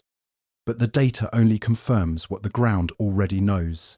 Something swept through this land like fire, and it left no time for ceremony, no time for remembrance. And so the remembrance is done now, in labs and museums, in careful hands brushing dirt from fragile bones. But the silence remains, not just in the ruins, but in the stories that were never told. Because for every body found, there are dozens, perhaps hundreds, never discovered. For every temple still standing, there are others still hidden, deep in the forest, their steps covered in moss, their gods forgotten. This was not a single event, not one bad year. This was a long collapse, a slow drowning in blood and silence, and the mass graves are its footprints, the final testament of a people who did not die out, but were overwhelmed. And perhaps the most haunting part of all is this: those temples still call to the sky, the stelae still point to the stars, but no one answers, no one comes. The voices that once named the constellations, that once whispered through sacred ball courts, that once rose in song at equinox, they are buried now, in shallow pits, in sealed homes, beneath trees that never stop growing. The jungle may forget the names, but the earth does not. It holds them still, quiet, waiting. It was not the temples that fell first, it was belief. And when belief crumbled, everything else followed. The stone pyramids still reached toward the sky. The sacred altars still faced the rising Sunday, but the people no longer gathered. The drums were silent, the fires cold, and the priests who once commanded the gods stood helpless, their hands stained not with ceremonial blood, but with grief. In the ancient Maya world, the line between the divine and the earthly was never far. Kings ruled not only with spears, but with sacred right. They were the sons of gods, the speakers of prophecy, the intercessors between heaven and earth. The priests kept the calendar, charted the stars, read the movements of Venus, and knew when to offer blood, so the rains would come and the harvest would grow. But when the pestilence came, no star gave warning, no sacrifice slowed its spread, no chant brought healing. The people begged, they bled themselves before the altars, they made offerings of jade, of feathers, of maize. They even returned to the old ways, darker ways, long abandoned. In some places, whispers of human sacrifice grew louder again, not in celebration, but in panic. If the gods were angry, perhaps they needed more. Perhaps they needed everything. But the gods did not answer, and the priests, for all their rituals, could not stop the dying. One priest, once beloved in his city, collapsed on the temple steps after days without sleep. His skin was hot, his breath came in gasps. He had poured his own blood into the sacred bowl each morning. He had burned copal until the plaza filled with smoke. He had begged the ancestors for guidance, and still, he died, his eyes open, his arms outstretched to gods who had turned their faces away. The kings fared no better. Once divine rulers who carved their lineage into stone, they now ruled over cities of silence, Their proclamations went unheard, their orders went unanswered, their courts emptied, even their warriors, strong with obsidian and pride, could not fight the invisible enemy. And when the kings themselves began to fall, feverish, bleeding, broken, the people saw not just leaders die, but entire worldviews collapse. Some fled the cities, others turned on their priests, accusing them of weakness, of corruption, of failing to read the signs. Temples were abandoned, the glyphs stopped, the sacred ball games, where the outcome was once believed to mirror cosmic struggle, were no longer played. The spiritual core of the Maya world rotted from within, not from heresy, but from hopelessness. The elders say that when the last priest in one mountain town died, the people did not mourn him. They buried him beneath a tree and walked away. They did not speak his name again. It is hard to imagine what that moment felt like when a civilization founded on cosmic order, on cycles of time and divine will, finally saw its gods go silent. It was not just bodies that filled the mass graves. It was the collapse of meaning, the breaking of the sacred bond between human and divine. And when that bond broke, so did the bonds between people. Without the priesthood to interpret dreams and omens, confusion spread. Without the king to tie city to sky, alliances faltered. Trade routes dried up. Farmers abandoned fields. Artisans laid down their tools. The stelae, those great stone pillars that marked victories, births, eclipses, went uncarved. The calendar, once sacred and precise, no longer dictated the rhythm of life. And perhaps, most devastating of all, trust dissolved. Neighbour turned on neighbour. Some believed the sickness was a curse from rival cities. Others thought it came from within, that someone among them had broken taboo or angered the gods. Accusations led to exile, in rare cases, to sacrifice, and in many, to further retreat into isolation. Small communities split from larger ones. Villages shrank into family compounds. People no longer journeyed to the great cities for festivals or markets. They stayed close to home, afraid of strangers, afraid of touch, afraid of breath. And so the fabric of Maya society, woven through trade, ritual, kinship, and shared belief unraveled. The silence grew heavier. There are places now, deep in the Yucatan and high in the Guatemalan hills, where the temples still stand but the stories have faded, where glyphs speak of kings no one remembers, where the stone faces of gods stare down at plazas once full, now reclaimed by vines. And if you listen closely, you might hear the echo of a time when the people stopped believing, not just in gods, but in the world those gods had promised. That is what makes collapse so complete. It is not the fall of walls.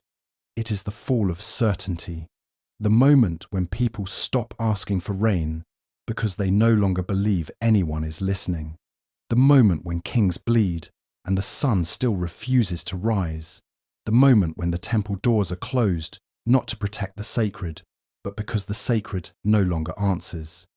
And yet, something endured, not the cities, not the empire, but the people, in scattered villages, in remote valleys, in whispered prayers to old names now half forgotten. The Maya spirit bent, but did not break. Faith collapsed, but the memory did not. And even now, in the stones buried deep beneath the jungle, the stories wait, not erased, only sleeping. Beneath the tangled roots of the jungle and the stone ruins of forgotten cities, something still lingers. Something smaller than a grain of sand, smaller than a fleck of dust, but vast in what it reveals. Inside the mouths of the dead, in the pulp of ancient teeth sealed tight by time, modern science has found whispers, whispers of a killer. The Maya left behind no written name for the plague that hollowed out their world. No carved stelae describe the fever, no codices chart its course. But the bodies they left behind tell a different story, one that only now, centuries later, we are beginning to hear, not with eyes or ears, but with machines that decode the past, one molecule at a time. It began with the discovery of a mass grave in the highlands of southern Mexico. The bones had been hurriedly buried, their orientation jumbled, their resting place shallow. Most were children. Many had lesions on their skeletons, signs of illness, stress, suffering. But it was not the bones themselves that changed everything. It was what lay inside the teeth.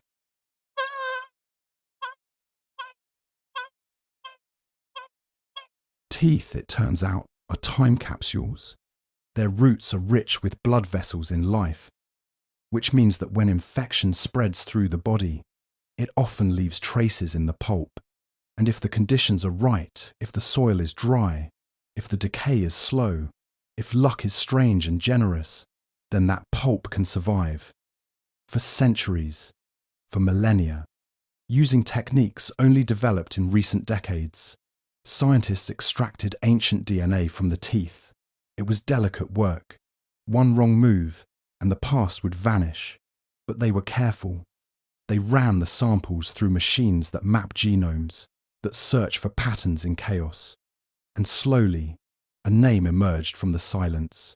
Salmonella enterica, a strain long extinct in modern humans, one that had not been seen since the early colonial era. And not just any strain, but a particularly aggressive subspecies known to cause enteric fever, a disease similar in brutality to typhoid. This, the scientists believed, was one face of the plague. It was a breakthrough. For years, scholars had debated what kind of sickness could have caused the catastrophic Maya collapse. Smallpox, measles, influenza, all were deadly. All were brought by the Spanish, but none matched the descriptions in the few surviving records. None explained the speed, the bleeding, the sheer scale of death. But this pathogen, this ancient strain of Salmonella, fit far too well to ignore. It could have spread through contaminated water, through food, through contact. It would have thrived in dense cities, where sanitation was limited, where people gathered for rituals and trade, and once inside the body, it would have moved quickly. Fever, vomiting, diarrhea, hemorrhaging, and death. But one pathogen alone does not explain everything. Modern researchers believe that it was not a single cause, but a convergence, a storm of disasters. The Maya world, already strained by drought, political unrest, and environmental degradation, was a house on fire. The plague was gasoline. When populations are weakened by hunger, by war, by despair, disease becomes not just a threat, but a reaper. The immune systems falter, the body breaks faster, the sickness spreads wider, and so the Salmonella, deadly on its own, became apocalyptic in its reach. The conditions were perfect. The hosts had no immunity. The result was devastation. And so science begins to answer questions that history left buried, not just with bones, but with genes, with silent strands of DNA recovered from mouths that have not spoken in 1,000 years. And yet, despite the clarity of the findings, the scientists do not speak with certainty. They speak with caution, because the past is not a laboratory. It is a mystery, and the dead do not always give up their secrets easily. Still, the evidence is growing. More graves, more teeth, more samples confirming the presence of pathogens never before seen in the Americas. Strains that likely arrived with the Spanish, not as soldiers, but as stowaways. A kind of invasion far more deadly than any sword. Some scientists are even mapping the genetic fingerprints of the ancient Salmonella to track its mutations over time, comparing them with European samples, looking for the moment it crossed the ocean, looking for the spark that became a wildfire. Others are studying climate records, sediment cores, tree rings, lake beds to match the outbreaks with periods of drought. And what they are finding is chilling.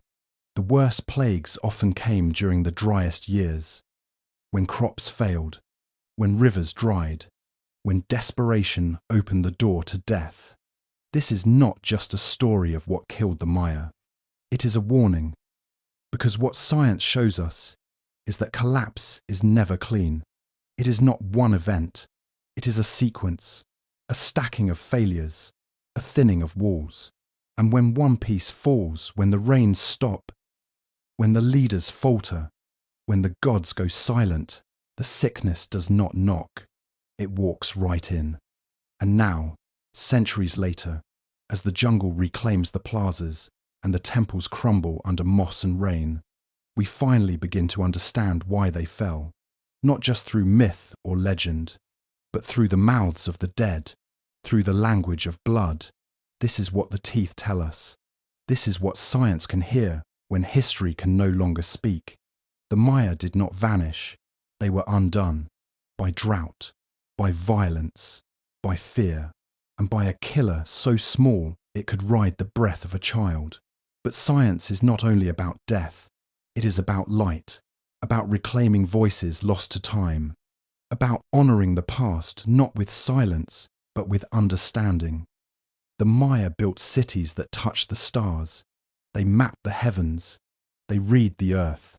And now, with every new discovery, we read them in return, not just in stone, but in the very marrow of their bones. For centuries, the question loomed like a shadow over the jungle. What had happened to the Maya? Not just the fading of a kingdom or the slow decline of culture, but a collapse, sudden, violent, silent, cities emptied, temples abandoned, mass graves dug in haste, and no one left behind to tell the story. But now, the dead are speaking again, not through stone, not through glyphs, but through the microscopic truth locked in their teeth. And that truth carries a name known to science, a name that stalked through the bones of the fallen, like a whisper too quiet to hear until now. Salmonella enterica, a specific and devastating strain, Paratyphi C. It sounds clinical, almost too simple. One name, one bacterium. But this strain was not a mere stomach bug. It was a killer, a fire in the blood, a spectre that tore through the Maya world, not in a single wave, but in repeated surges, each one erasing more than the last. And the evidence, it comes not from the stories carved in stone, but from genetic fragments recovered from the pulp of ancient teeth. In burial pits across the highlands of southern Mexico and Guatemala, researchers have begun to uncover a pattern.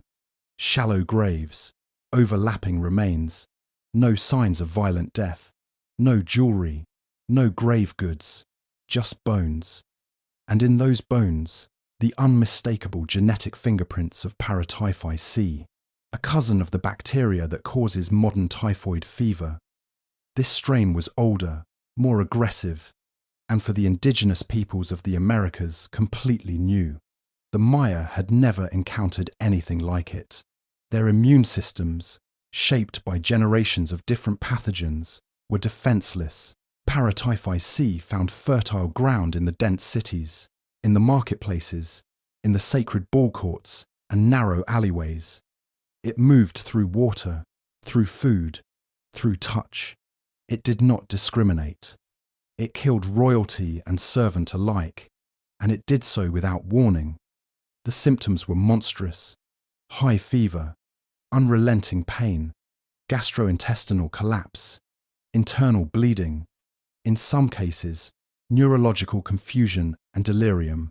People bled from the nose, from the mouth, from the very skin. In its final stages, the infection triggered a cascade of organ failure so swift, entire communities collapsed in a matter of days. Colonial records filtered through the stunned eyes of Spanish priests and soldiers described entire villages vanishing, fields left untended, cities silenced. The newcomers believed it was divine punishment, but what they had brought unknowingly, was a biological weapon more lethal than any blade. The old world had given the new world a murderer it had never seen before. And yet, this revelation came not from manuscripts or conquistador memoirs, but from technology that did not exist even a generation ago. Ancient DNA analysis, metagenomic sequencing, tools that strip history from bone and reassemble it, molecule by molecule, into a verdict. In one groundbreaking study conducted by an international team of scientists, the teeth of 15 individuals from a mass grave were tested. 11 showed clear, undeniable traces of paratyphi C. It was not an isolated case, it was an outbreak. But perhaps the most chilling discovery was this: the bacterial strain they found no longer exists in the modern world. It has vanished, much like the people it once infected. Paratyphi C, in its ancient form, has no exact twin today. Its extinction may seem like justice, but its legacy remains carved into the silence it left behind. This was not the flu. This was not a seasonal sickness. This was a systemic biological shock to a civilization already balancing on the edge. Drought had already parched the land. Trade had already begun to falter. The spiritual order had already begun to strain. But it was paratyphi C that turned crisis into collapse, that turned decline into disappearance. And now, with each tooth uncovered, each genome mapped, the science becomes less a theory and more a confession. The culprit has a name, it has a family, it has a method, and it left fingerprints in every shallow grave scattered across the rainforest floor. There are still those who resist this conclusion, who argue that no single bacterium could unravel such a vast, sophisticated civilization. And they are not wrong. Collapse is never simple. It is not a door that swings shut, but a roof that caves in beam by beam. But when paratyphi C entered the picture, it was not just another beam. It was a lightning strike to the heart. Imagine the world of the Maya, already burning with drought, already shaking from war and political unrest. And then imagine a sickness that arrives with no warning, kills with no pattern, and spreads faster than anyone can flee. Imagine burying your children with your own trembling hands, only to fall sick before the grave is filled. Imagine looking to the priests, the stars, the gods, and finding nothing but silence.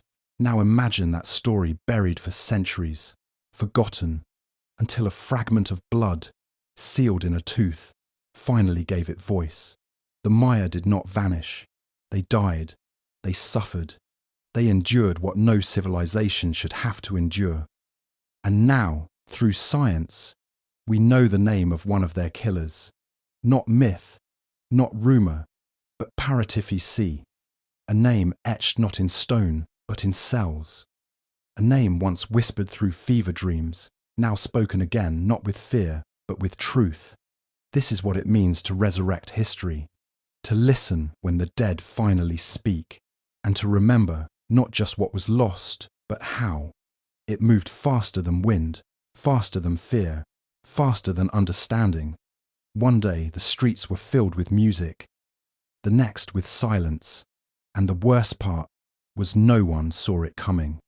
There was no sound of hoofbeats, no army crossing the hills, no smoke rising from a foreign fleet, only the breath of the sick, the water they drank, the food they touched. That was all it needed, because the Maya world, brilliant, beautiful, teeming with life, was also its perfect cradle. The cities had grown large, proud, and complex. Tikal, Calakmul, Copan, Palenque, names that once stood for power and splendor. These were not scattered villages. They were urban titans hidden in the jungle, alive with tens of thousands of souls. Stone causeways linked neighborhood to neighborhood. Markets swelled with traders and travelers. Ceremonial plazas pulsed with rituals timed to the stars. But in those very marvels, those signs of a thriving civilization, lay the seeds of disaster. Dense populations meant close contact. Families lived together in compounds, often with multiple generations under one roof. Water came from shared sources, reservoirs, cenotes, hand-dug wells. Waste was dumped outside homes or in pits nearby. And the heat, the humidity, the constant presence of insects made it all worse. Even a single cough, a shared cup, or a wash basin left unclean could carry death from one mouth to the next. In a world where the divine calendar ruled life, rituals were not rare. They were constant. The gods demanded it. There were festivals for planting, for rain, for harvest, for war. People gathered in the thousands, shoulder to shoulder, faces painted, arms raised, incense rising in plumes toward the heavens. They danced, they bled, they prayed, and they unknowingly passed the sickness on. The bloodletting rituals, so sacred, so symbolic, also opened paths for infection. Blades sliced tongues, pierced earlobes, cut skin. Wounds were washed in communal basins, touched by others in acts of reverence. The blood, meant to feed the gods, sometimes fed something else entirely, something that multiplied in the dark and lived in the wet. And when the first signs appeared, a fever here, a child who would not wake, a merchant who vomited blood in the marketplace, it was too late. The sickness was already everywhere. People did not know what caused it. They only knew it spread without mercy. And the more they came together to pray, to mourn, to ask for salvation, the faster it moved. Travel only helped it along. Traders moved between cities, carrying salt, jade, cacao, feathers, and unknowingly, death. Couriers sprinted down white stone roads with messages tucked beneath their belts, and pathogens hidden in their breath. Even sacred pilgrimages, journeys meant to renew the spirit, became highways for the invisible invader. And then there was water. The Maya were masters of hydraulic engineering. They built canals, aqueducts, and reservoirs to tame the rainy season and survive the dry. But in times of crisis, when caretakers fell ill or died, those systems became poisoned. A reservoir meant to nourish could become a death trap. One infected body, one careless disposal, and the entire supply turned toxic. The very thing that had sustained their world now helped destroy it. Some tried to flee, but flight was no escape. Villages turned strangers away in terror. Families hid in the forest, only to fall sick days later. Isolation slowed the spread, but it could not stop it. The sickness had no need for armies or empires. It only needed people, and the Maya, for all their brilliance, had given it every path. There were no microscopes, no understanding of germs, only gods and omens and desperate prayers. They did not know to quarantine. They did not know to boil water or burn clothes. They tried what they knew: offerings, rituals, fasting, sacrifice.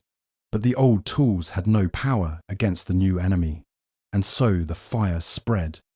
In less than a generation, cities that had thrived for centuries fell into ruin, not by war, not by conquest, but by breath and water and blood. The jungle crept back in, not with violence, but with patience. Vines covered walls, roots split roads. The plazas where thousands once danced became home to frogs and silence. Today, we can trace the reasons: high population density, poor sanitation, cultural practices that, while sacred, unknowingly exposed the people to infection. But knowing does not make it less tragic. It only deepens the heartbreak, because these were not careless people. They were astronomers, engineers, artists, priests, kings. They built in stone what other cultures dared only dream.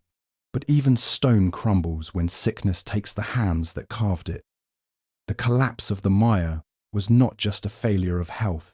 It was the unraveling of a way of life, a civilization too interconnected to survive the poison it could not see. Every strength, every system of faith, every thread of trade, every shared ritual became a weakness.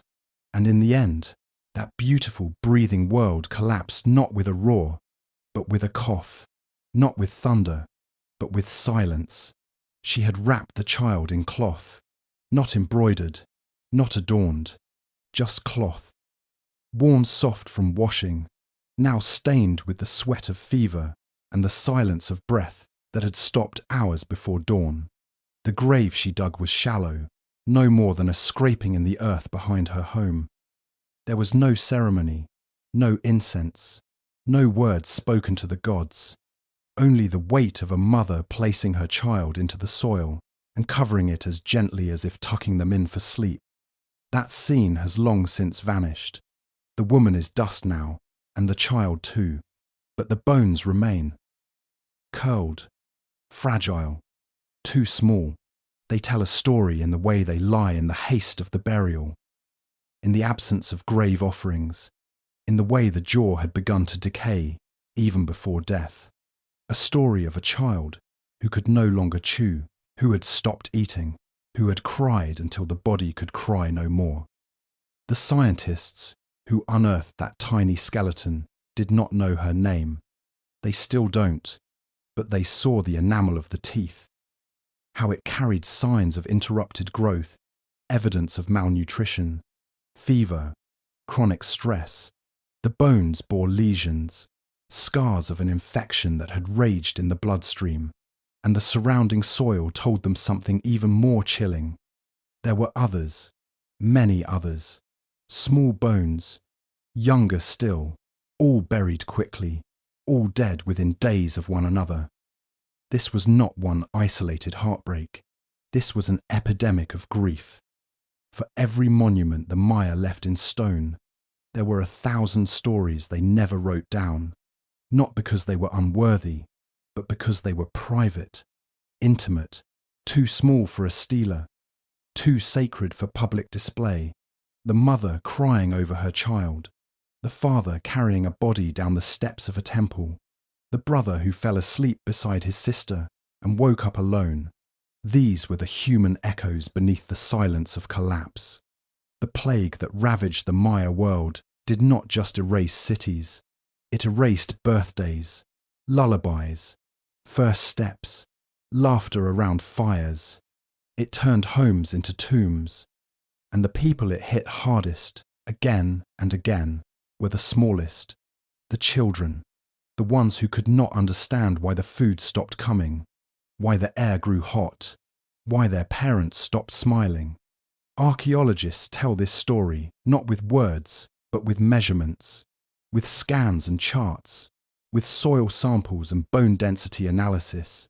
But beneath the science lies something raw, something older than history, the grief of a mother who did everything she could and still lost everything she loved.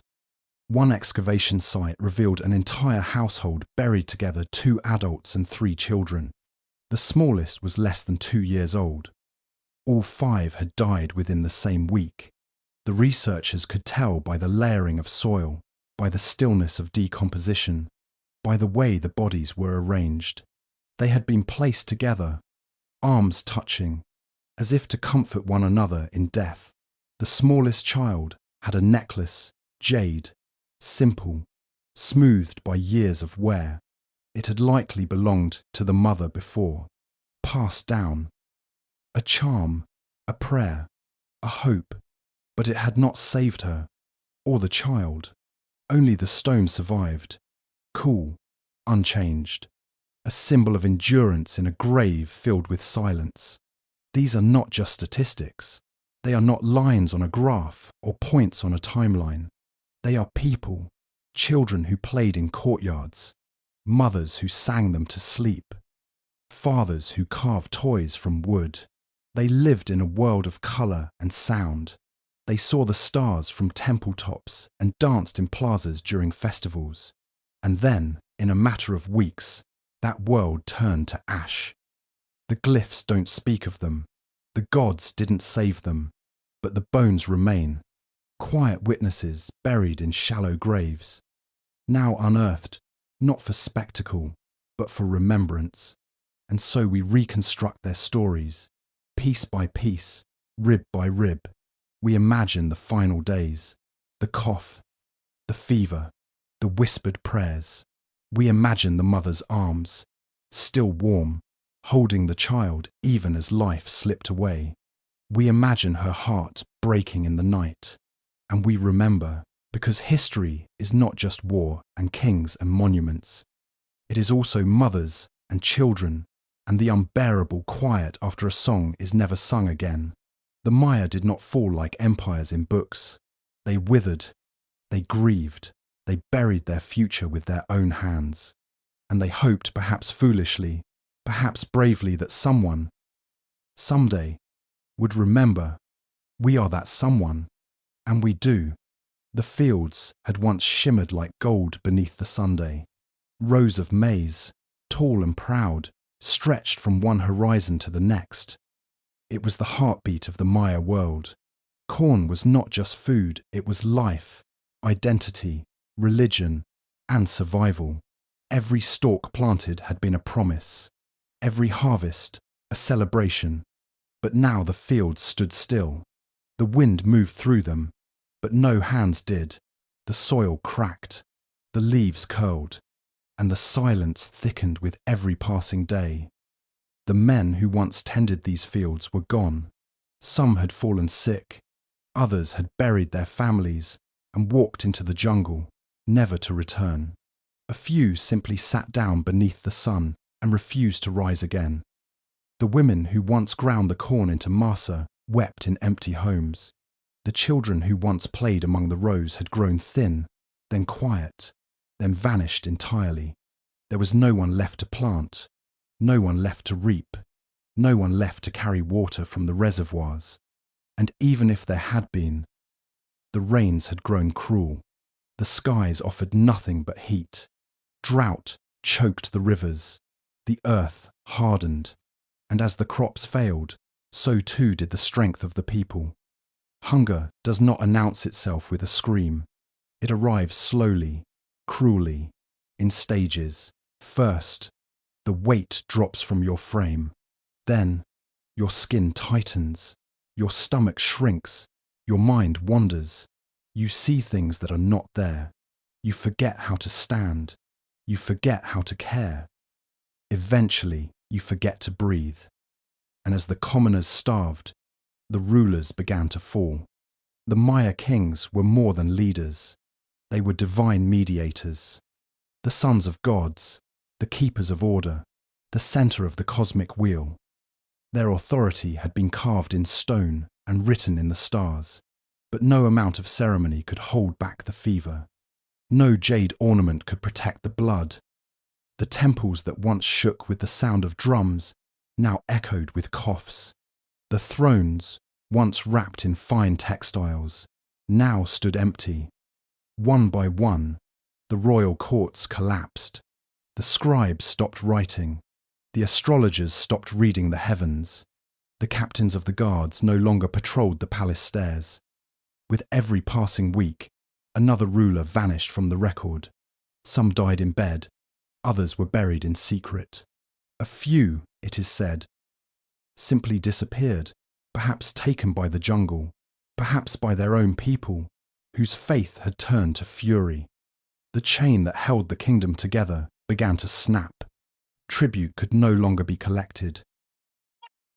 Orders could no longer be enforced.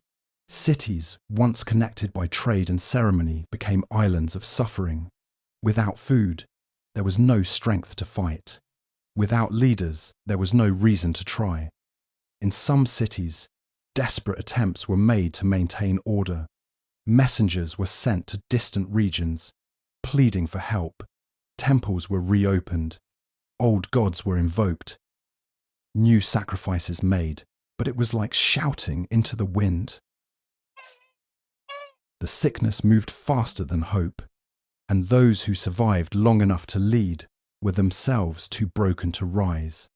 There are stelae half-finished, abandoned mid-carving that show the faces of rulers we never got to know. Their reigns lasted weeks, days even. In some cases, their names were never recorded. A dynasty that had endured for centuries reduced to a question mark. What was once eternal became temporary, and what was temporary became forgotten. In one ruined city, archaeologists found an unfinished altar stone. It had been meant to honour the accession of a young king. The border was carved, the date inscribed, but the centre, where the ruler's name should have been, was left blank. No one had returned to finish it. And this was not a single city, it was dozens. From the highlands to the lowlands, from the southern kingdoms to the northern reaches, the pattern repeated. Food vanished, rulers vanished, the people followed, and the jungle, patient and watchful, began to reclaim what was lost. The great plazas where maize had once been traded turned to moss and vines. The sacred ball courts grew silent. Even the gods seemed to turn their backs. The fires went out in the temples. The incense no longer rose. And in the hearts of the survivors, a question bloomed. Had they been abandoned? Maybe they had. Or maybe the answer had always been there, hidden in the soil and the sky. When the corn withers, when the leaders fall, when the prayers go unanswered, what is left? Only memory. The Maya world was not ended by war. It was undone by hunger and sickness and the quiet disintegration of everything they had built, not all at once, but slowly. One field, one king, one family at a time. This is what the bones do not say. This is what the glyphs could never capture. Not just the death, but the absence, the missing hands, the empty homes, the thrones carved from stone, now cold beneath vines, abandoned fields, empty thrones, and the wind, still moving through the maze, whispering the names of those who once fed the world and ruled its sky. They still whisper about it, deep in the forest, where the sun slips through the leaves like fading memory. Elders sit beside fires, their eyes clouded with age, their voices low but steady, and when they speak of the time before time, when the city still breathed and the gods still answered, the younger ones fall silent. Because what they speak of is not just history, it is warning. They call it the black vomit. Not all the stories agree. Some say it came from the sky, riding in on the breath of angry spirits. Others say it was punishment sent by the gods for forgotten sins, for broken pacts, for temples left untended. A few say it came from strangers, pale men whose bodies were wrong and whose eyes had no soul. But in every version, it begins the same way, with heat, with silence, with death that walked without a face. The old ones say the air changed. Birds stopped singing. Dogs howled without cause. Pregnant women gave birth too early, and their children did not cry. Then came the fever, then the shaking, then the black vomit that stained the ground, blood that ran from the eyes, the nose, the mouth, skin that blistered like meat held too long over fire, and after that, only stillness. No one dared touch the bodies. The sickness lived in the breath, they said. It clung to the soul, so the dead were left where they fell, in doorways, in fields, in temples. Whole families curled together in corners, trying to comfort each other with their last breaths. They were found that way by those who told the story, and those who told the story told it with tears.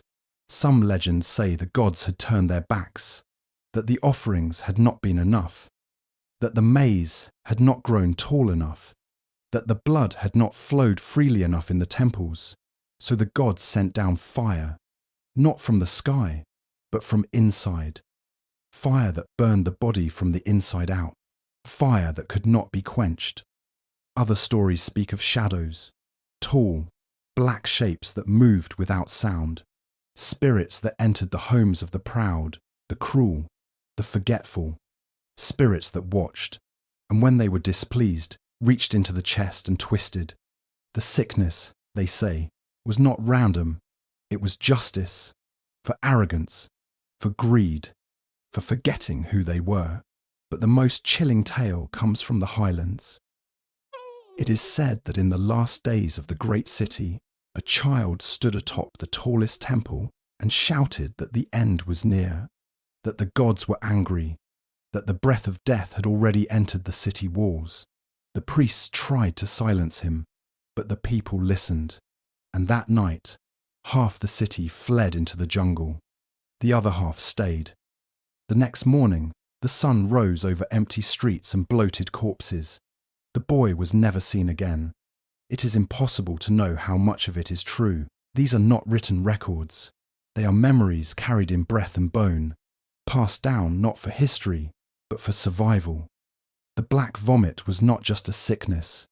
It was a warning, a scar on the soul of a people who refused to forget.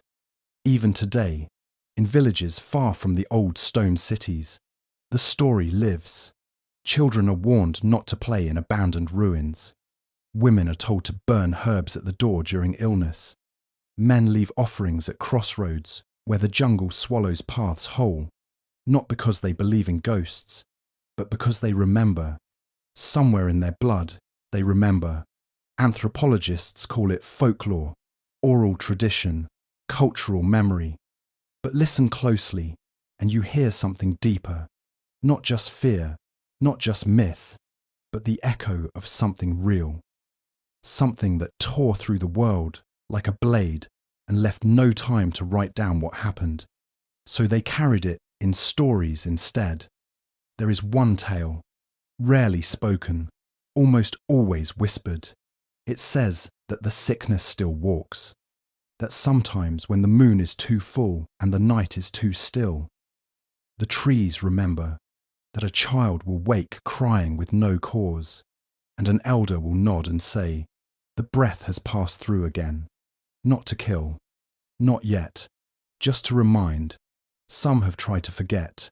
They build schools, they teach history, they speak of kings and wars and trade routes. But still, in the quiet moments, the old names return, the black vomit, the punishment, the fever that came when the gods fell silent, because in the end, history is not just carved in stone, it is etched in fear. It is spoken in lullabies. It is buried in shallow graves and whispered by those too afraid to say it louder. And as long as the jungle grows, as long as the stars shift above old temples, the story will not die. It will change. Yes, it will soften at the edges, but it will remain, because the Maya may have lost their cities, but they kept their memory. And memory, once soaked in blood, never fades. Top of form, they do not shout, they do not cry, the ruins whisper. Once, these cities rang with chants, laughter, drums, and the rhythm of 1,000 feet crossing stone causeways. But now, they lie wrapped in green silence. The jungle has pulled them close, not to protect, but to bury. Trees grew through rooftops. Vines cracked sacred glyphs. Roots swallowed stairways once meant for kings. And above it all, the sky dripped sunlight in thin streams, as if nature itself mourned softly in mourning robes of mist and moss. Tikal, Palenque, Calakmul, Copan, Caracol, once names of fire and power, now only syllables in the mouths of foreigners who stumble through ruins with maps and cameras. Tourists come to marvel at pyramids and plazas, not knowing the cost. They see carvings of gods and warriors, not realizing how many hands carved them, and how many of those hands withered under a sunless sky, breath stolen by an invisible killer. What was left behind tells as much about the end as it does about the greatness. The buildings were not torn down, they were simply walked away from, as if one morning the people stood in doorways, looked up at the sky, and understood this was no longer a place to live. This was a tomb, and they stepped into the jungle to find somewhere the sickness had not touched. Somewhere the gods still listened, but the gods did not speak, and the jungle closed in. Centuries passed. The names faded. The stone cracked. Trees grew where thrones had stood. Jaguars made dens beneath crumbling altars. Parrots roosted where kings once ruled. The people had vanished, but the cities remained. Not dead, not alive, just sleeping. And then the strangers came. From across the sea they arrived, conquistadors, missionaries, explorers. They did not find cities. They found bones, ruins, empty temples choked by vines. And they asked, who built these? They could not believe that the people still living in the hills and valleys, the farmers, the weavers, the story keepers, were the descendants of those who had once studied the stars and moved mountains of stone. But they were. The Maya did not disappear. They changed. They survived. Through plague, conquest, and silence. They learned new languages, buried their gods in hidden shrines, whispered their stories beneath the sounds of Spanish sermons. They wove the shapes of old glyphs into new fabrics, planted maize not just for food, but for memory. And even as their cities fell to dust, they carried their ancestors in every seed sown, every word spoken in the old tongue, every fire lit for the dead. Modern science would later piece together the puzzle, bones unearthed, teeth tested, pathogens named, the story of collapse told not by priests or kings, but by the silence in the soil and the secrets in the DNA. Salmonella enterica, they said. Paratyphi C, a name the Maya never knew, but whose touch they felt on their skin, in their breath, in the eyes of their children gone cold. But to the Maya, it had always been simpler. The gods turned away, the balance broke, and the land, once full of song, forgot the words. Still, not all was lost. In the highlands, the language still dances from lips. In the markets, patterns older than empires still gleam in woven cloth. In the names of mountains, rivers, and villages, you can hear echoes of a world once ruled by stars and stone. The ruins whisper, yes, but so do the living. Each time a child is taught to count in Quiche, in Yucatec, in Itza, the empire breathes again. Each time a grandfather tells the tale of the black vomit, of the silent gods, of the boy who vanished from the temple steps. 1,000 years fold into the present. These were not just ruins of buildings. They were ruins of dreams, of knowledge, of memory, interrupted, but not erased, never erased. And so the vines crawl slower now. The trees are watched, the stones are studied, respected, named. And in the quiet moments, when the sun dips low and the air thickens with mist, some say you can still feel them, the ones who danced, who ruled, who fell. Not ghosts, not lost, just waiting, waiting for someone to listen, not to the carvings, not to the numbers, but to the whispers. Because the cities may have died, but the story never did. They were not kings, not priests, not warriors standing atop great pyramids with obsidian blades and jaguar cloaks. They were farmers, weavers, midwives, storytellers, the quiet ones who watched the world collapse and chose not to fight it, but to outlast it.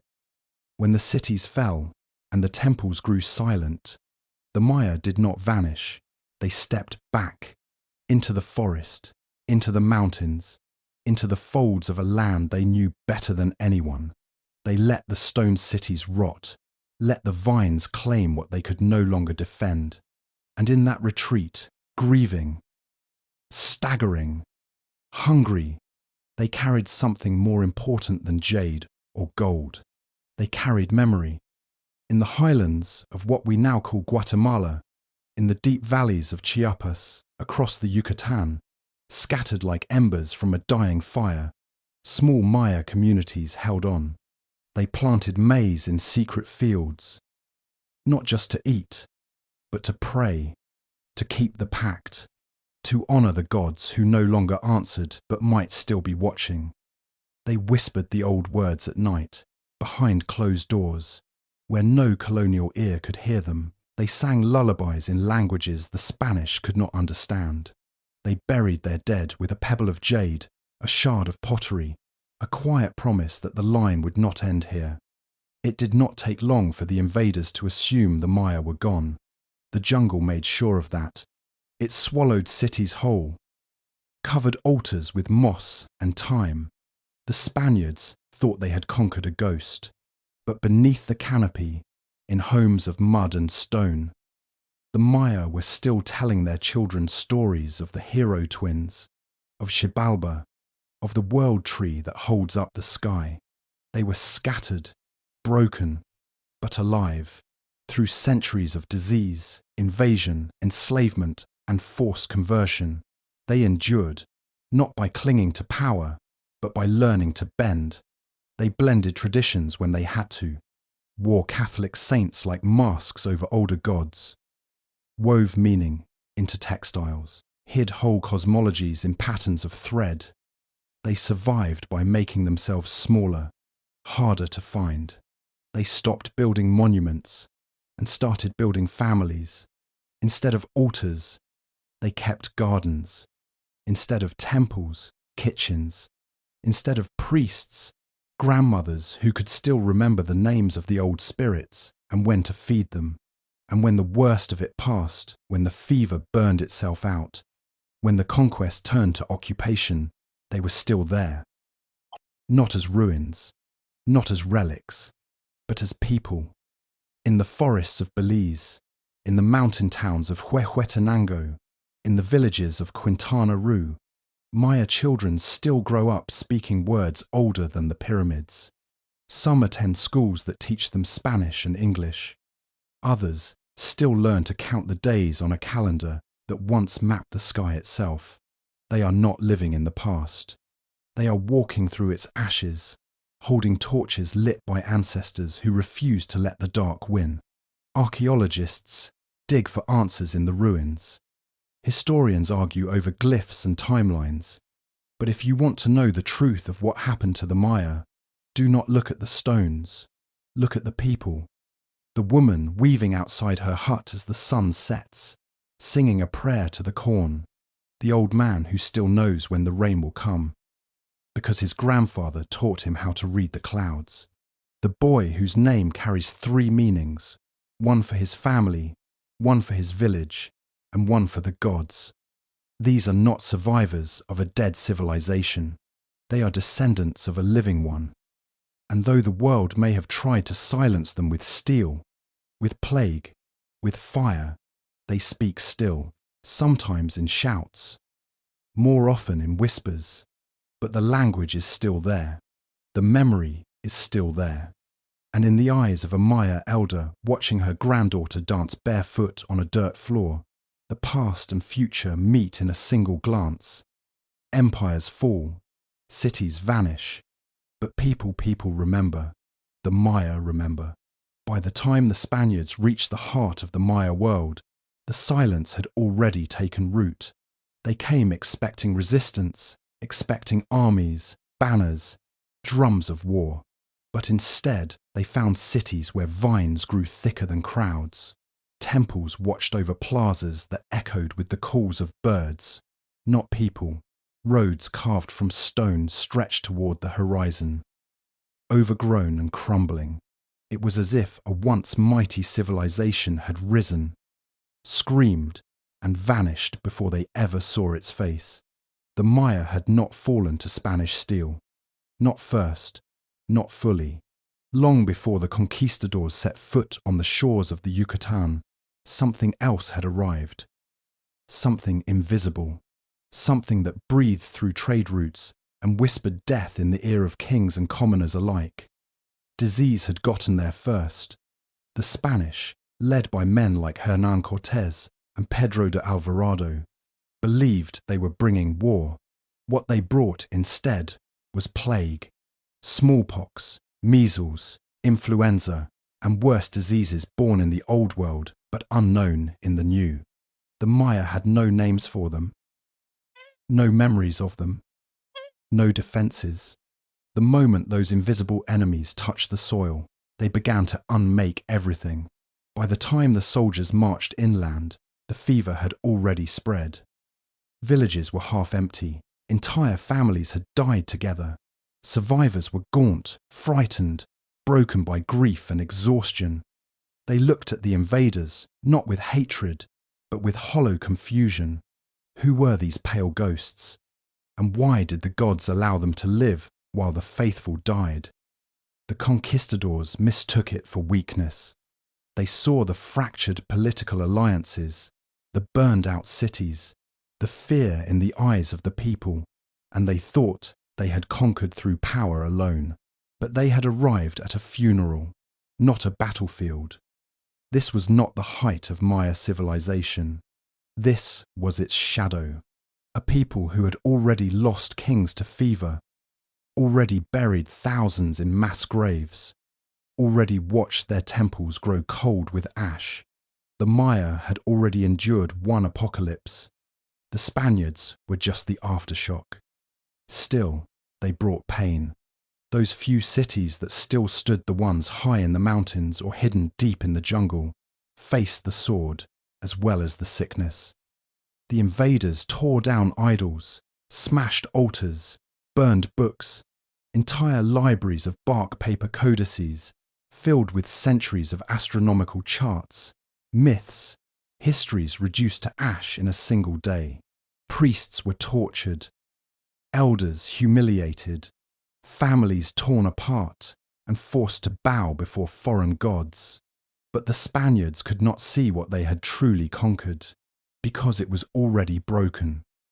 They marvelled at the pyramids and palaces, but did not understand the silence that clung to them. They named the ruins and redrew the maps, never knowing how many names had already been lost. They enslaved survivors to build their colonial cities, unaware that the stone they carved had once heard prayers. To them, the Maya were a people newly discovered. But to the Maya themselves, this was just another invasion, not the first, not the last, and not the one that mattered most. What mattered had already happened. When the black vomit came, when the fields turned to dust, when the kings died coughing in their courts, and the people fled into the trees. By the time the Spanish arrived, the Maya world was not whole. It was wounded. It bled quietly beneath the forest, where temples hid under leaves and memories tucked themselves into bone and blood. But even in ruin, they did not forget. They watched the foreigners, learned their words. Some converted outwardly, others carried the old ways in hidden corners of the house. They let their children be baptized, but still told them the stories of the hero twins. They worked the colonizers' land, but planted seeds in secret places. The Spanish wrote that the Maya were weak, but weakness does not survive plague and sword. Weakness does not hide gods in thread and prayer. Weakness does not outlive empire. So the ruins stood, and the people endured. When the Spaniards saw broken cities, they thought the Maya had died. What they did not see, what they could not see, was that the Maya had moved into the spaces between, into the jungle, into the stories, into the future. And from there, they watched, because long before the Spaniards arrived, the true collapse had already begun. And long after the Spaniards were gone, the Maya would still be here, not in temples, but in the breath, in the blood, in the silence that still echoes beneath the trees. The stone cities were not supposed to fall. The Maya had built them to last forever, fortresses of faith, centers of knowledge, stairways to the heavens carved from blood and limestone. But forever is fragile, and when the sickness came, it did not matter how tall the pyramids stood or how deeply the calendar could see into the future. All it took was breath, a cough, a fever, and the silence followed. We live in a world of satellites and smartphones, of glass towers and medicine that names diseases in a language of code. But beneath all the progress, the same bones remain. We eat, we breathe, we gather, we pray, we fear, and when the air turns deadly, we all become the same. The Maya never knew the names of the microbes that hunted them. They did not have microscopes or laboratories, but they understood patterns. They saw how quickly the sickness moved, how the breath of one could doom a village, how no amount of sacrifice could stop a death that had no face. And now we understand too. Pandemics do not ask permission. They do not follow borders. They do not care for wealth, or pride, or history. They slip past defences. They arrive before the headlines. And by the time we know their name, they have already taken root. That is what the Maya collapse teaches us. Not just that a great civilization can fall, but that it can fall quietly, not from war, not from fire, but from something so small it cannot be seen, and yet powerful enough to level empires. The warning signs were there: drought, overcrowded cities, strained food systems, political unrest. And still, life carried on. Ceremonies were held. Corn was planted. Kings made promises they could not keep, and the people believed because they had no choice. We are not so different, even with all we know. We still gather when we should flee. We still argue when we should prepare. We still search for someone to blame when what we face is beyond any single hand. The Maya built cities to outlast time, but they did not build for contagion. They built close. They built dense. Their markets bustled. Their temples filled. Their rituals pulled thousands into shared breath under the same sky. And when the sickness came, it devoured not just bodies, but the very fabric of connection that held their world together. Today, we speak of flattening curves, of viral load and transmission rates, of vaccines and lockdowns. But the truth is older. The truth is simple. When people gather, disease follows. And when leaders ignore the warnings, the cost is always paid by the ones with the least to give. There is another lesson buried in the jungle. Resilience. Though the cities fell, the people did not. They adapted. They withdrew. They preserved what they could and mourned what they could not. They buried their dead, but not their knowledge. They changed the shape of their lives to fit the world that remained, and because of that, they endured. So must we. In the face of crisis, there is always the temptation to hold tight to the old ways, to pretend the storm will pass if we close our eyes. But the Maya remind us, those who survived were the ones who bent before they broke, the ones who stopped looking to the temples and started looking to each other. Pandemics are not just medical events. They are human ones. They test our systems. Yes, but more than that, they test our compassion, our memory, our willingness to change. The Maya did not fall because they were weak. They fell because they could not imagine a world without what had always been. We can, we must, because the next plague will not ask if we are ready. It will not knock, it will come as the last one did in silence. And when it does, the lesson of the Maya will echo louder than ever. Build wisely, listen early, mourn honestly, and above all, remember, because the forest remembers, the stone remembers. And if we forget what they lost, we will lose it again. Not in cities of stone, but in hearts that thought they were safe. The stone cities are quiet now, but the Maya are not gone. They live in the highlands and lowlands, in towns carved into hillsides and villages where the jungle still sings. They live not in the past, but in the present. and carry with them a lineage stronger than stone. Walk the streets of San Juan Chamula or Santiago Atitlan and listen. You will hear the Maya languages in the open air. Quichua, Yucatec, Tzotzil, Quechua, still spoken not as relics but as lifelines. In the colourful markets, you'll see hands weaving patterns older than history itself, each thread telling a story that once echoed from temple walls. In cornfields, men walk the same soil their ancestors did, planting the three sisters, maize, beans, and squash, not just to feed their families, but to honour a covenant written in blood and sunlight long before the world knew maps. Their rituals never stopped, not even when their temples were pulled down, their gods renamed, and their prayers forbidden. The Maya adapted. They lit candles in church corners.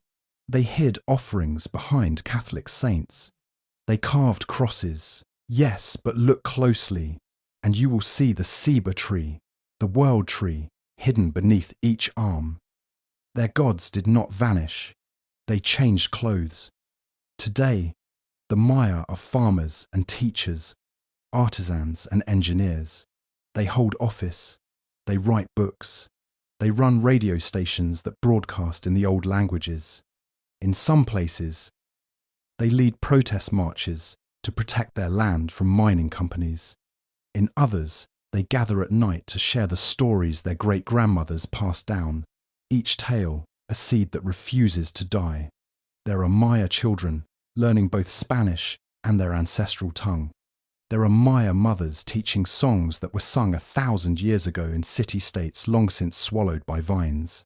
There are Maya fathers who can still read the stars, and grandparents who can still count the days on a calendar that once foretold eclipses with terrifying precision. They are not the ruins, they are the resurrection. And yet, the world still forgets them, still calls their ancestors lost or vanished, still points to crumbling temples and says, "Who built this?" without turning to the living people whose blood holds the answer. But the Maya remember. They remember the names of their ancestors. They remember the taste of ash and corn. They remember the great sickness, the collapse, the silence. And they remember the climb back. What they lost was vast, libraries burned, cities buried, generations taken by plague and sword. But what they saved was priceless. Language, rhythm, belief, breath. They have never asked for pity, only respect, recognition, and perhaps a moment to speak for themselves. In every woven huipil, in every carved mask, in every sacred dance beneath a moonlit sky, the Maya declare without words, "We are still here. Our cities may have fallen, but we did not. Our gods may have hidden, but they are not gone. Our voices may have grown quiet, but they never stopped. They carry their civilization not on their backs, but in their blood. And in that blood lives a history of stars and stories, of resilience and sorrow, of empire and endurance. The Maya are not a chapter in someone else's book. They are the authors of their own, and the final line has not yet been written. Top of form,